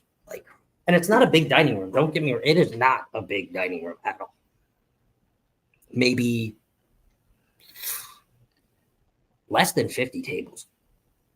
Less than 50. So that's the only qualm I would say. And I just say the food was great. I would just say the service, it's not their fault because they're so behind and they have so many tables and not enough of them in that one particular area of service. And we've kind of experienced that on Carnival even. It's like bar service, for instance. If you think back, probably 5-6 years ago, servers were everywhere. And then I've noticed in the last couple cruises, and Carnival's doing what they can. They trust me, they want you to have your drink because that means they're making money. but their crew, I mean, they're doing the best they can, and that's why we always are so appreciative of them. But at the same time, it's like you can just tell they're, there's a little bit of a shortage there. But honestly, if you go to any of your local places here, your grocery stores or your restaurants or anything, you're seeing that here too. I think it's just there's a little bit of a gap happening, and so I can definitely, I feel for staff. I know people that work in retail, and it's like they're just working as hard as they can, and they're struggling, and it's like they just get through the day, get through the day, and that's why it bothers me sometimes when people want to go on a rant about like when they're just rude to servers, and it's like, hey, they're doing the best they can. At least they showed up to work today. I mean, you know, but anyways, I can go on a whole nother rant there, and I'm not going to, but yeah. Hey, Jimmy, I hope you're doing well. Yeah. I got about 11 minutes of your show left today, so I watch his show on replay because it comes on at 3 in the morning for me. So I know he's early. Jimmy, I'm gonna be honest with you. I do miss your show a lot because I'm sleeping, but I catch your Wednesday afternoon ones for sure. Let's see. Bama saying goodbye. Oh, Robin, Jan, Ken Cruz. They were on the Vista with us. They're pretty. They're going on quite a bit of adventures. I know they cruise a lot. They have a great channel. They always ask for a white shirt when we have issues, which is rare, and they always call them white shirts. I wear a white shirt to work every day. They were asking which ship was this, and you may have answered it when they were talking. You were talking about Margaritaville at Sea. Yep, Paradise, which is in West Palm Beach, Florida, out of West Palm Beach. Yeah, brunch can be bad at Carnival. It's become slow and hectic. I mean, again, I'm on vacation. Where do I have to be? I mean, unless it's debarkation day, I'm there for the week. So, I mean, I can get upset all I want, but why? I mean, they're doing the best. And that was one of my stress-free tips that I shared yesterday too about the buffet. Your first meal, right? There's so many other options, whether it be not just guys, not just Blue Iguana, right? They actually have a sit-down service for lunch at a lot of the ships now, where you can go there, and not a lot of people are there because they don't know that it's there. But if you ask more questions, you can get sat nice and easy, and the food is fresher. The food is different food too as well, and you're not battling the chaos of the crowds and the slow, hectic buffet lines. I do kind of miss though when brunch on Carnival was a secret, like people really didn't know. Oh, you remember those were the days. People didn't know that there was a good brunch, and you could get the 12-hour toast and all those little extras. They find out, you always see like too at the beginning of the cruise, like we always try to hit those things at the beginning of the cruise before like the blue cards on Carnival find out about it. Because come like that Friday, or if you're on a 7-day or something, that line's gonna be an hour, that wait, even though you check it on your phone now.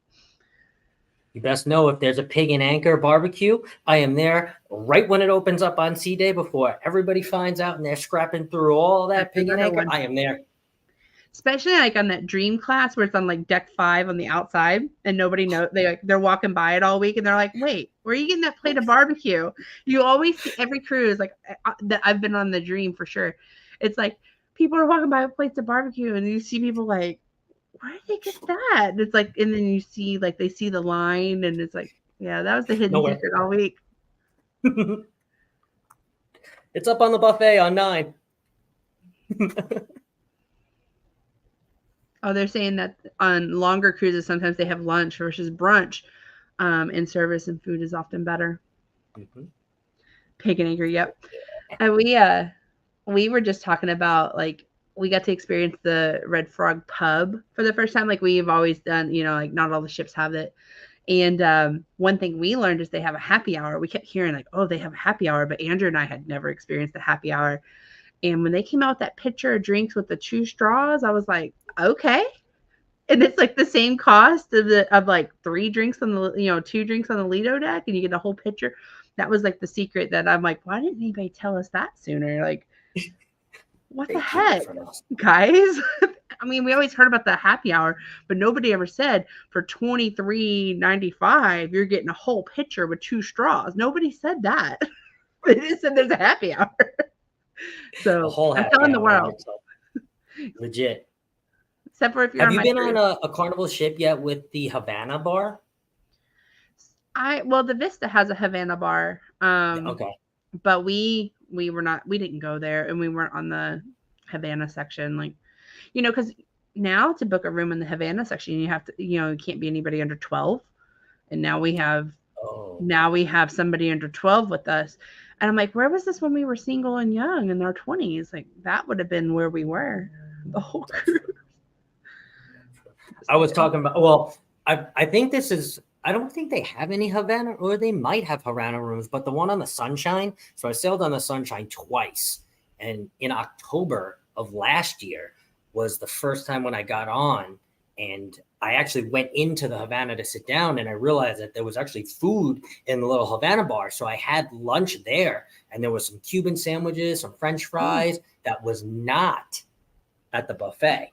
So that was kind of like a shortcut. I don't know if every Havana bar besides the one on the Sunshine has those small little eats. There was a couple other things there too, but nobody was there, and the food was fresh right when I got on, and I was just like, that's kind of like, remember the sports bars where they had the pretzels and the wings and stuff? Like, that was always kind of a hidden gem on cruise ships that people never, again, didn't discover till the end. It was like, wait, you could have got some nice barbecue wing.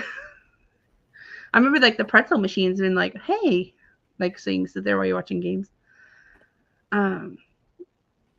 Those, I mean, I'm telling you, every even though we've cruised a lot, there's still every ship we learn something new. yeah. It's, Dave is mentioning the brewery tour. Andrew actually did the brewery tour and he loved it. He's actually going to do it again on the Jubilee because he wants to see the differences between the Vista's brewery and the Jubilee's, the XL class breweries, if there is one. That's so cool. Yeah, on that one too, like, we didn't, we did a little bit of research on it, but you get, pitchers of beer there, and then straight out of the tap. And then hello, wellness with the frugal mama. I've been watching her channel because I'm, been couponing and stuff. Got to save money for those cruises, right? And so she's got some good tricks and tips on how to save money. I've been watching, like, have to check you out. I love my deals on my coupons. So right, she was talking about like Dollar General the other day and how you could do like the $5 off the 25 and then match it. Oh yeah, that's the whole deal. I was like, wait, taking notes, clipping coupons on my phone. Yeah. Mustard Drill said, "You're not still in your 20s." I am not. I'm mid 30s now. What's up, Scott from the Mustard Drill? We're in Scott compliance now. We got 2 Scotts. Yeah, 2 Scott. Yep, I'm in my mid 30s now. Same. That's like we'll go when I said, "Oh, my first cruise in 2003," and I was like, "Oh, it's 2023. That was 20 years ago." Oh boy. They're saying hello. Just so you know, anybody who wants to drop their link, #Nation, it'll drop your link, so that way you can connect. And also, they're asking, who is the cool dude in chat with you, Embarkation Nation? So Scott, who are you? I am Scott from Controversial Cruising, and I am a cruise channel that loves to chat about cruising, controversial topics, but that doesn't mean bad controversial. It just means that you can have a view and I can have a view and we can cruise together. That's basically it. That's the best way to cruise. That's the best way to cruise. That's right. They said, still a baby. Yeah, that's true. That's true. Just some days. I mean, cruising in my 20s, like I was saying earlier, cruising in my 20s, earlier this week we were talking about, like, for instance, cruising with or without the cruise insurance, travel insurance. I can remember me and Andrew were like, we ain't paying that. And then, here we are in Cozumel, doing the thing. Andrew's doing flips off the floating iceberg and, like, just things we did. And then I look back now at how we cruised in our 20s, and then how we cruise now, it's like we went the complete opposite. Before it was like no travel insurance. We're gonna do all the we're gonna drink as much as we can. We're gonna take all the risks. Do all the risks. Yeah, ATV, yeah. Sign me up. Oh, you want me to jump off this iceberg? Like float an iceberg and do flips? Yeah. And then now it's like we look at it like, oh, we gotta have the travel insurance, and we're not gonna do that. But if we start drinking before noon, we're gonna be asleep by 5, and then it's like, do they have a kids club? Yeah, what's our kid club schedule? And then it's like, oh, we're not gonna be doing flips and stuff because that's gonna hurt for 6 days. Like, and we're still young, yes, but you know what I'm saying? Like, it's funny and I can't wait to see how it is when we're cruising in our 40s, right? Because it's gonna be probably even more like it's gonna be like night show. No, I'm just kidding. But you know what I'm saying? It's funny to me to see the differences in the 20 years of cruising, like how we've like one flip off the pier now requires a whole cruise recovery. So we went to Andrew is a Patriots fan, and we went to the Houston Texans Patriots game last year. I think it was 2022, and he and his brother, Andrew's brother, is about 10 years younger, and so he and a bunch of his guy friend, they were all there in their 20s, and they were doing flips and doing these things into this it was a pool with a diving board, so you were able to do it. And so they were they were doing the flips and belly flops, and so Andrew was like, I've got Chloe in her little hat and sunblocked, and I've got her over here, and Andrew's like, I'm gonna go up there and go do a belly flop. And I was like, all right, well, good luck. Well, when he landed, he had one of those slaps that, like when it slaps, it hurts. And then the water went up his nose. And he was like in pain. Like, he was like, yeah, I'm not doing that ever again. But he was like watching Andrew, but he was like doing like creative flops and, with the urge. It was just so, I was like, oh boy. Not that we're not living life. I don't want it to sound like we're not living life over here, but it was just so funny to see these young 20-year-olds and, 23, 24 doing things. And that was the last belly flop he has done. That's probably the last one Andrew will do for a while. Yeah. Andrew's still pretty adventurous. Don't get me wrong. He still is very adventurous, but it was just funny because we can still do cannonballs in our mid-30s, but yeah. Belly flops. Yeah, it was like you could hear the slap. Still hear the slap on it. It was like, ooh, that hurt. Andrew's around the same age too, the mid-30s. Yeah, I would say he's early 30s. Yeah. We're all around the same age. I'm 30. Yeah, so. I'm 36. I just turned 36. Okay. Yeah. Cool. So. Yep, Controversial Cruising is a cool dude. He thank you, Keisha.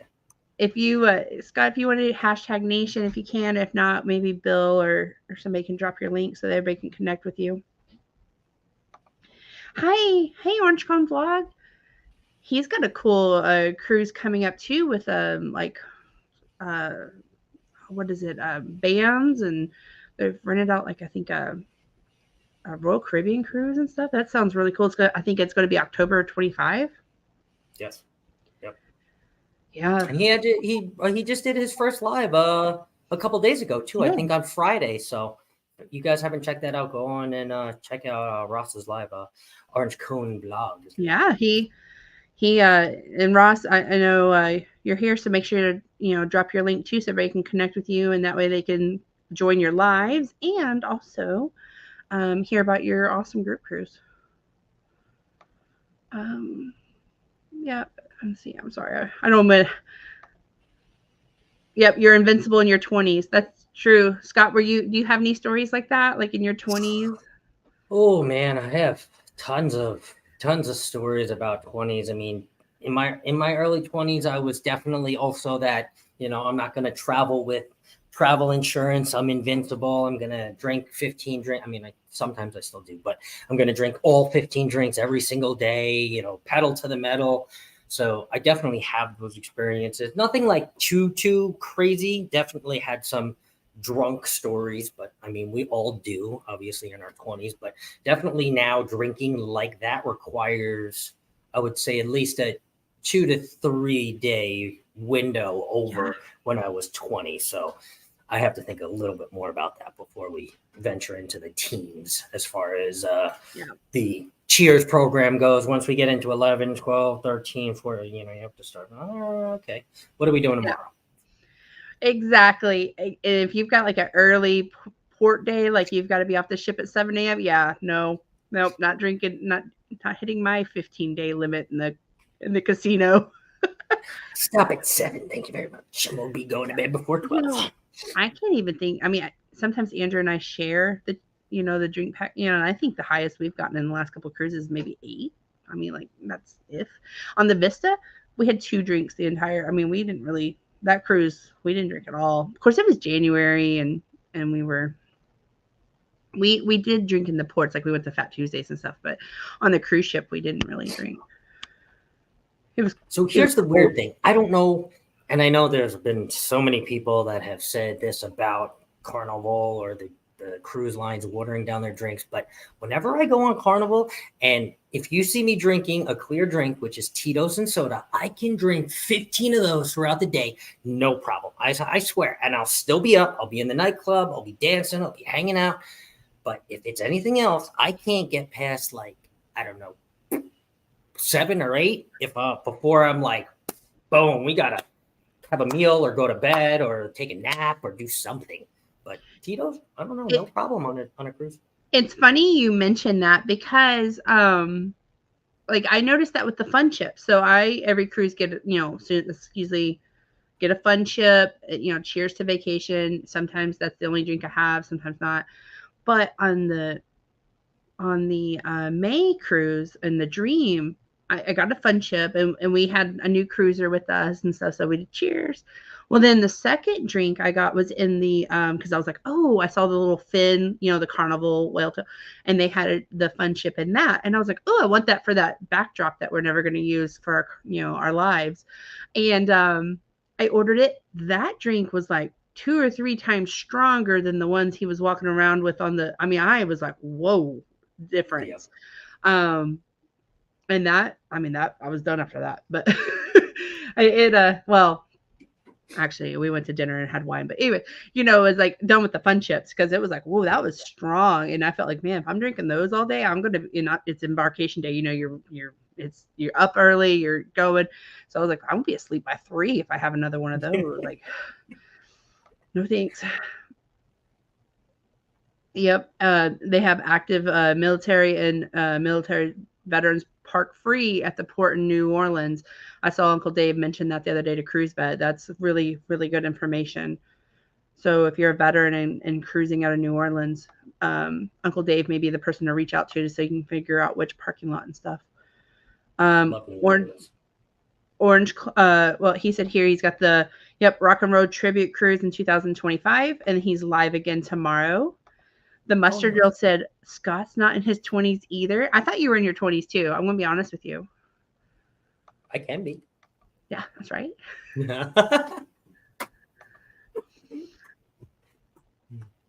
In my 40s, got wheelchair drunk to get back to the ship. Yeah, we've had days.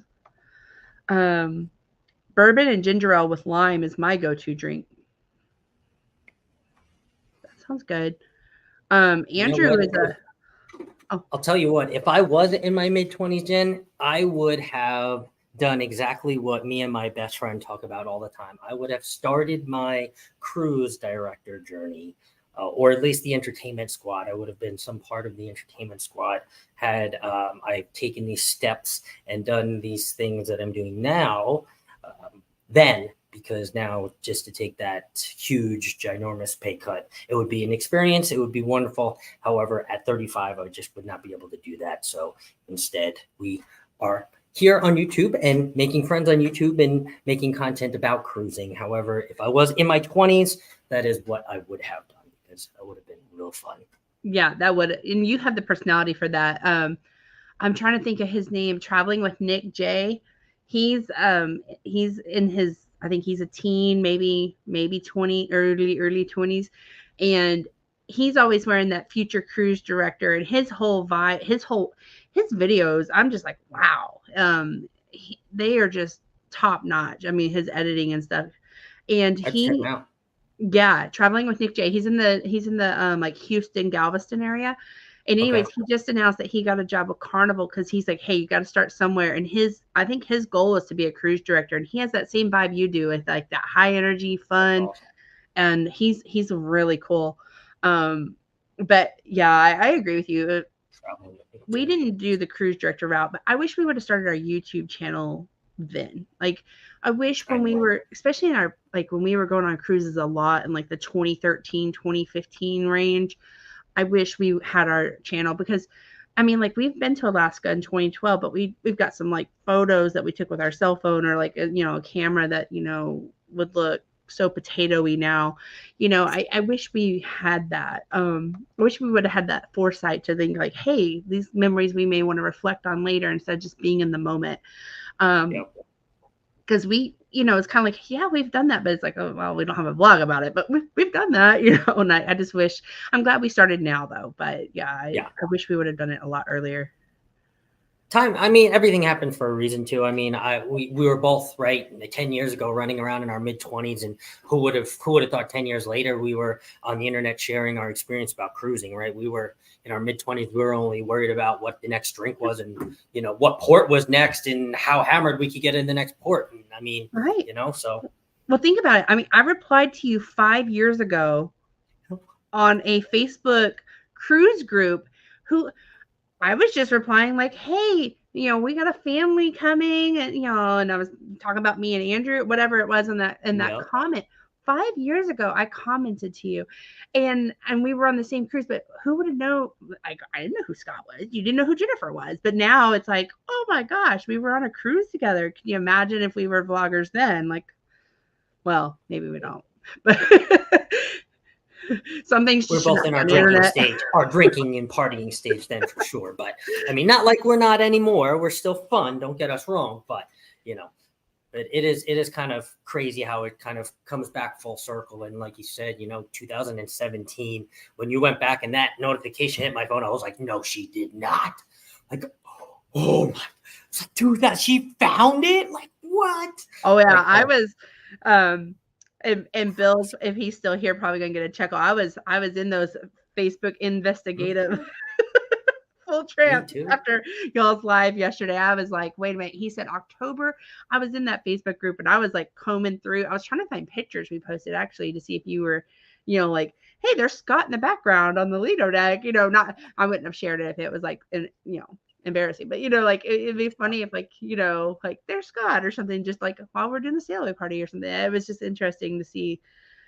Same thing with Rob and Jan. Like they were on the Vista with us. We never saw them, but we found out that they were on the same sailing as us, and it was like, wow, that was cool. I hope you had a great experience. That's crazy.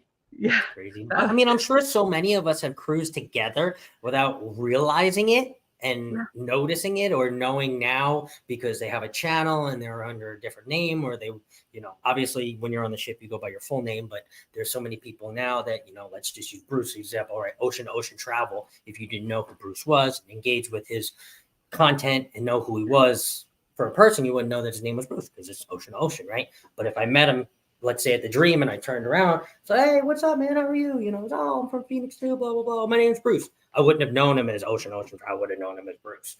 So it's just Right. crazy full circle, right? Because I could have met you 5 years ago when I was like, oh, sorry. It's like, oh, sorry. It's like, oh, hey, my name is Scott. Oh, hey, I'm Jennifer. 5 years later, it's like, well, it's Embarkation Nation and Controversial Cruising. Jennifer from Embarkation Nation. It's got from it's like Right. And we probably did see each other if you were in the casino at any point, because that, I mean, we didn't have Chloe then, so we were definitely in the casino at Lido deck parties then. So we probably did like brush by you and never even knew it. Probably. I have to laugh at Bill. He's got the investigative. He's probably sitting there laughing. Sometimes I wonder, like, when we're talking, I'm like, sometimes, you as you get to know other content creators, they're going to kind of, it's like you wish you could see what they're laughing at their screen, because they do. Yep. Mm-hmm. Starting to see many people we've sailed with before. And that's another thing about Shipmate. It's like when we add somebody on Shipmate, it's like I kind of like, well, have we sailed with Eddie Lugo Studios, or have we, just not that we want to go stalk them or anything, but like it's just kind of cool to know we have a similar experience. Yep. And honestly, one of my favorite things too is like finding that Facebook group before. I mean, now, but even back then, in 2017, and just spending an hour in there or half an hour a day just answering people, that always just kind of like fueled my passion. Not for this. I mean, now it is kind of feeding in this, but at that point, it was just, being able to pass that passion of cruising on to other people that were in that group that were sharing, oh my God, I've never been on a cruise before. Do I bring a bathing suit? How long do I pack? What do I wear? Do I bring my toothbrush? Can I bring a dress? Can I not bring a dress? Like so many people, they just one after another. And I was just, I would sit in there and say, oh, you can bring your dress, bring whatever you want. We'll have 2 elegant nights. Boom, on to the next one. Oh yeah, Bill, make sure you, bring your toothbrush and your toothpaste. Boom, on to the next one. And it's just those kinds of things, right? Being able to kind of what I call, right, at a point where you end up filling your cup so you can kind of fill other people's cups, going into those groups and being able to kind of pass your knowledge on and say, hey, don't worry. Come to cruising. You don't worry about your toothbrush. You'll be fine. Well, and like that was our first Halloween sailing. So it's like, okay, should we bring a costume? Like what can we expect? Like, is there rules to that, costume? Like, obviously if you're dressing up as something, maybe, if you're a ninja, you shouldn't bring your nunchucks, whatever it is, Good and example. so I think that, those Facebook groups, I join them every cruise we go on. And even if we're like maybe checking out a cruise, like potentially to go on a cruise, sometimes I'll join the group just to kind of see the vibe of the people in the group. I've learned that too. Sometimes you need to see the vibe. There's a lot of people already complaining and the cruise is 90 days away. Maybe this is not the cruise for me. Yep. So there's things to consider. And so, yeah, it's definitely, those groups I think are beneficial. They can also be kind of annoying sometimes, but I feel like they're more beneficial than not. I've learned so much about, whatever ship I'm going on. For instance, the Vista, that was our first time on the Vista. People knew a lot about the Red Frog Pub. They knew a lot about the Havana Bar, and just the layout differences, compared to, let's say, the Freedom Dream, etc.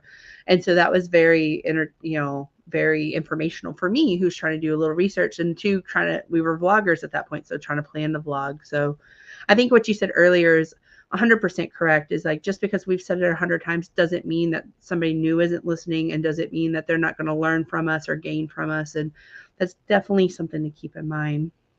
Yep. And that's why I try to go into those groups too, and they're good for us to kind of, learn too, because there's so many things, like you said, where you go on ships multiple times, but every single time you go on a ship, you learn something different, or you find a place that you didn't explore before, or whatever it may be. Try a dish that you didn't try last time. So, yeah, I 100% agree. So, what cruise ship are you looking forward to next on your future sailings? Like, I think. So if I end up wiggling my way on the Celebration for 2 reasons. One, well, the same reason, but kind of conjoining. So 1, because of the people that are going to be on there. And 2, I still think that Lee will be the cruise director on that cruise. And I really, really want to meet him. And, or even if it's not, I believe his replacement may be Leon. And I've also cruised with him, and I like Leon a lot. And, or I believe if it's not Leon, it may be TJ, which I also have cruised with a lot. And he is also awesome. So no matter whatever cruise director is on that cruise, it's going to be a great time. So I think I'm looking forward to that. If I don't, then Utopia this season next year. Yeah, I agree. That was us. We were one of Andrew, his favorite cruise director was Emma, when she was on the Freedom. And she had a lot of great energy. And we haven't sailed with Kindle Fire, but it's kind of how they talk about Kindle Fire is how I kind of like what we thought about Emma. And like, he would wake up and be like, "Hello, lovelies," and he started saying it like throughout the cruise. He's like, "Hello, lovelies," and I was like, oh boy, but sometimes that cruise director can make or break that vibe too. I know, um, we've had some cruise directors. It's like, I don't remember their name. They were they were there, but I don't Yep. remember them. And then it's like we've gone with the Flying Scotsman, and I remember sailing with him. I remember his sail away party in him, so it's like there's some that you just really remember, and then there's some that's like he's a performer. So, I mean, he's a performer and entertainer himself. So, I mean, everything that he does is a production show in itself. Yes. He won't come out if he's not giving that energetic, entertainment-like energy out, because that's everything that he does, right? And like you said, it can definitely make or break a cruise. And I think it's the impact that that person has on you, because there's tons of cruise directors that I don't remember, like you said, but the ones that stand out, Leon, the Flying Scotsman, TJ, right? And these are just a few, to name a few that I just come off the top of my head like that. And there's tons that don't, and I won't be able to recall because they were just okay. They were okay. They were good, but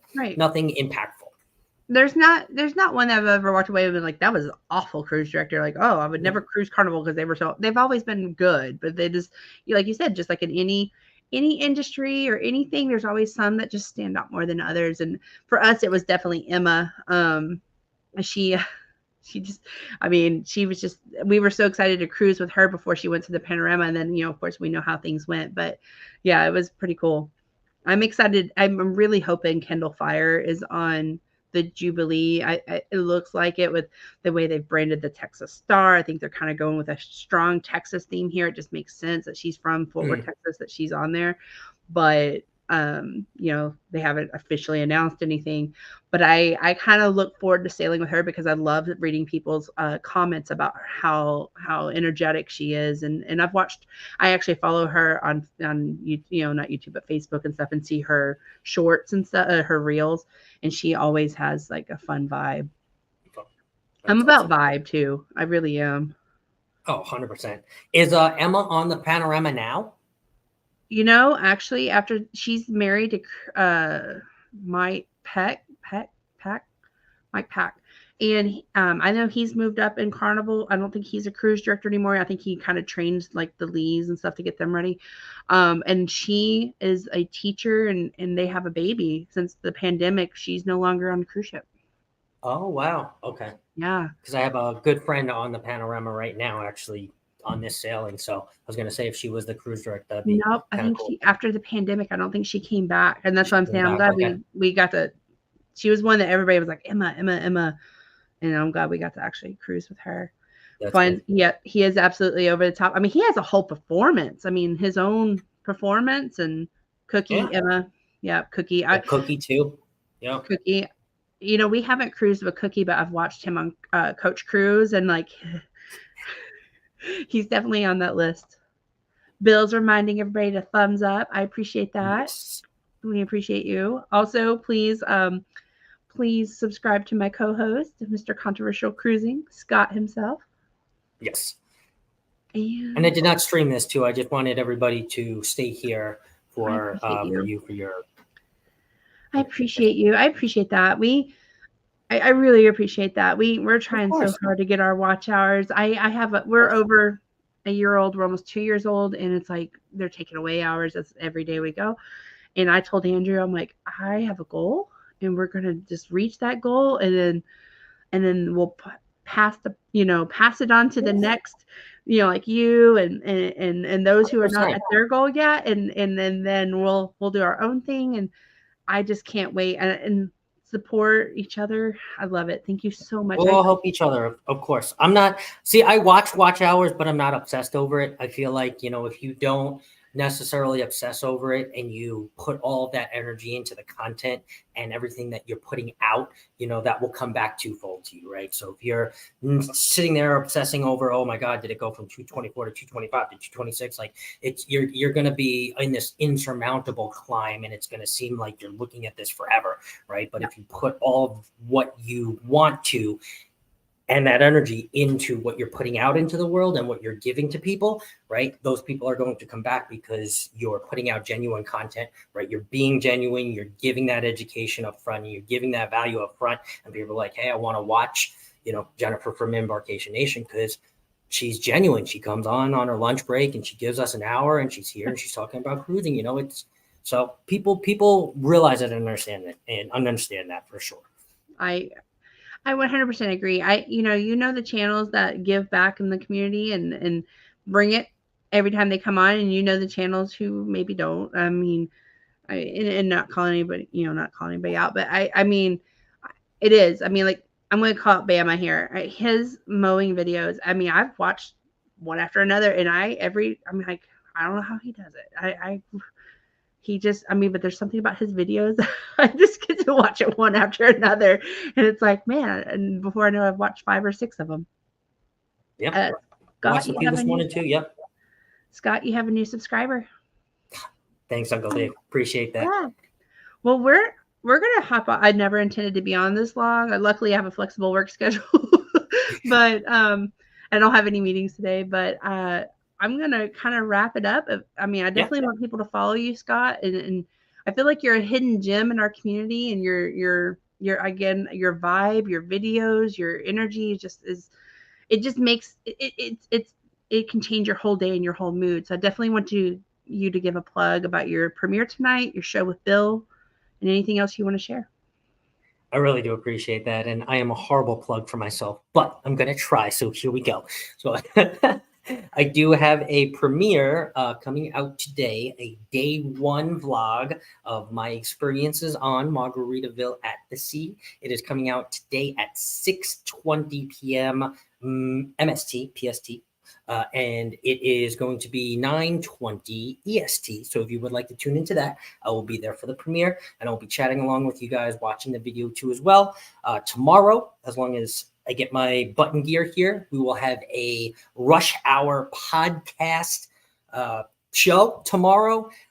I don't know exactly what we're going to talk about, and I'm also still trying to figure out that exact time for Rush Hour. So if you guys have any feedback as far as when you guys are driving home or when you guys would like to listen to this, let me know, and I can try to drop it around that time because I'm still trying to figure out what you guys like the most and bring it to you guys. And then my favorite of the week, not to over bombard you guys with information, but my favorite of the week is my weekly Wednesday live with my good friend Warmstrong Adventures and Bill. And we are cruise talk, let's just say, cruise talk live. We chat for an hour about the most trending topics in the cruise industry, in the cruise news world, as we kind of go back and forth off of each other's energy. And it is a fun show. It's definitely one of the highlights of my week. And if you like it, tune on in, and can't wait to see you guys. So appreciate every single one of you. Yes. I appreciate every single one of you too, and those watching in the future. We can't do this without you, and then we love creating content for you. I am going to also plug Warmstrong Adventures, and I see that he's dropped your links here, Scott, and so definitely make sure you're hitting those notification bells for later content. But Warmstrong Adventures has a show in about, I think, 45 minutes. Please go watch Rambling with Bill. Again, Scott and I, it's how we met you, Scott, as you were in Bill's chats. And his show is just so fun. We love when he goes on he says he doesn't like his ramblings, but we love it as his fans. And so please go check out Warmstrong Adventures in about 45 minutes. It gives you enough time to get a drink, go grab a snack, whatever you need to do, because I guarantee you Warmstrong's show is going to be good. So, Bill, please drop your own link. I know he's not good about plugging himself either. He gets on to me about it, but I need him to make sure he drops his link so we can all see him today. And I'm going to say goodbye. And then I'm sure you'll probably see me throughout the weekend. And if you guys are on Bill's live show, you'll see both of us there because we'll be there supporting Bill. All right, guys, thank you for everything. I appreciate you all, and have an awesome, awesome Thursday. Thanks, guys. Bye.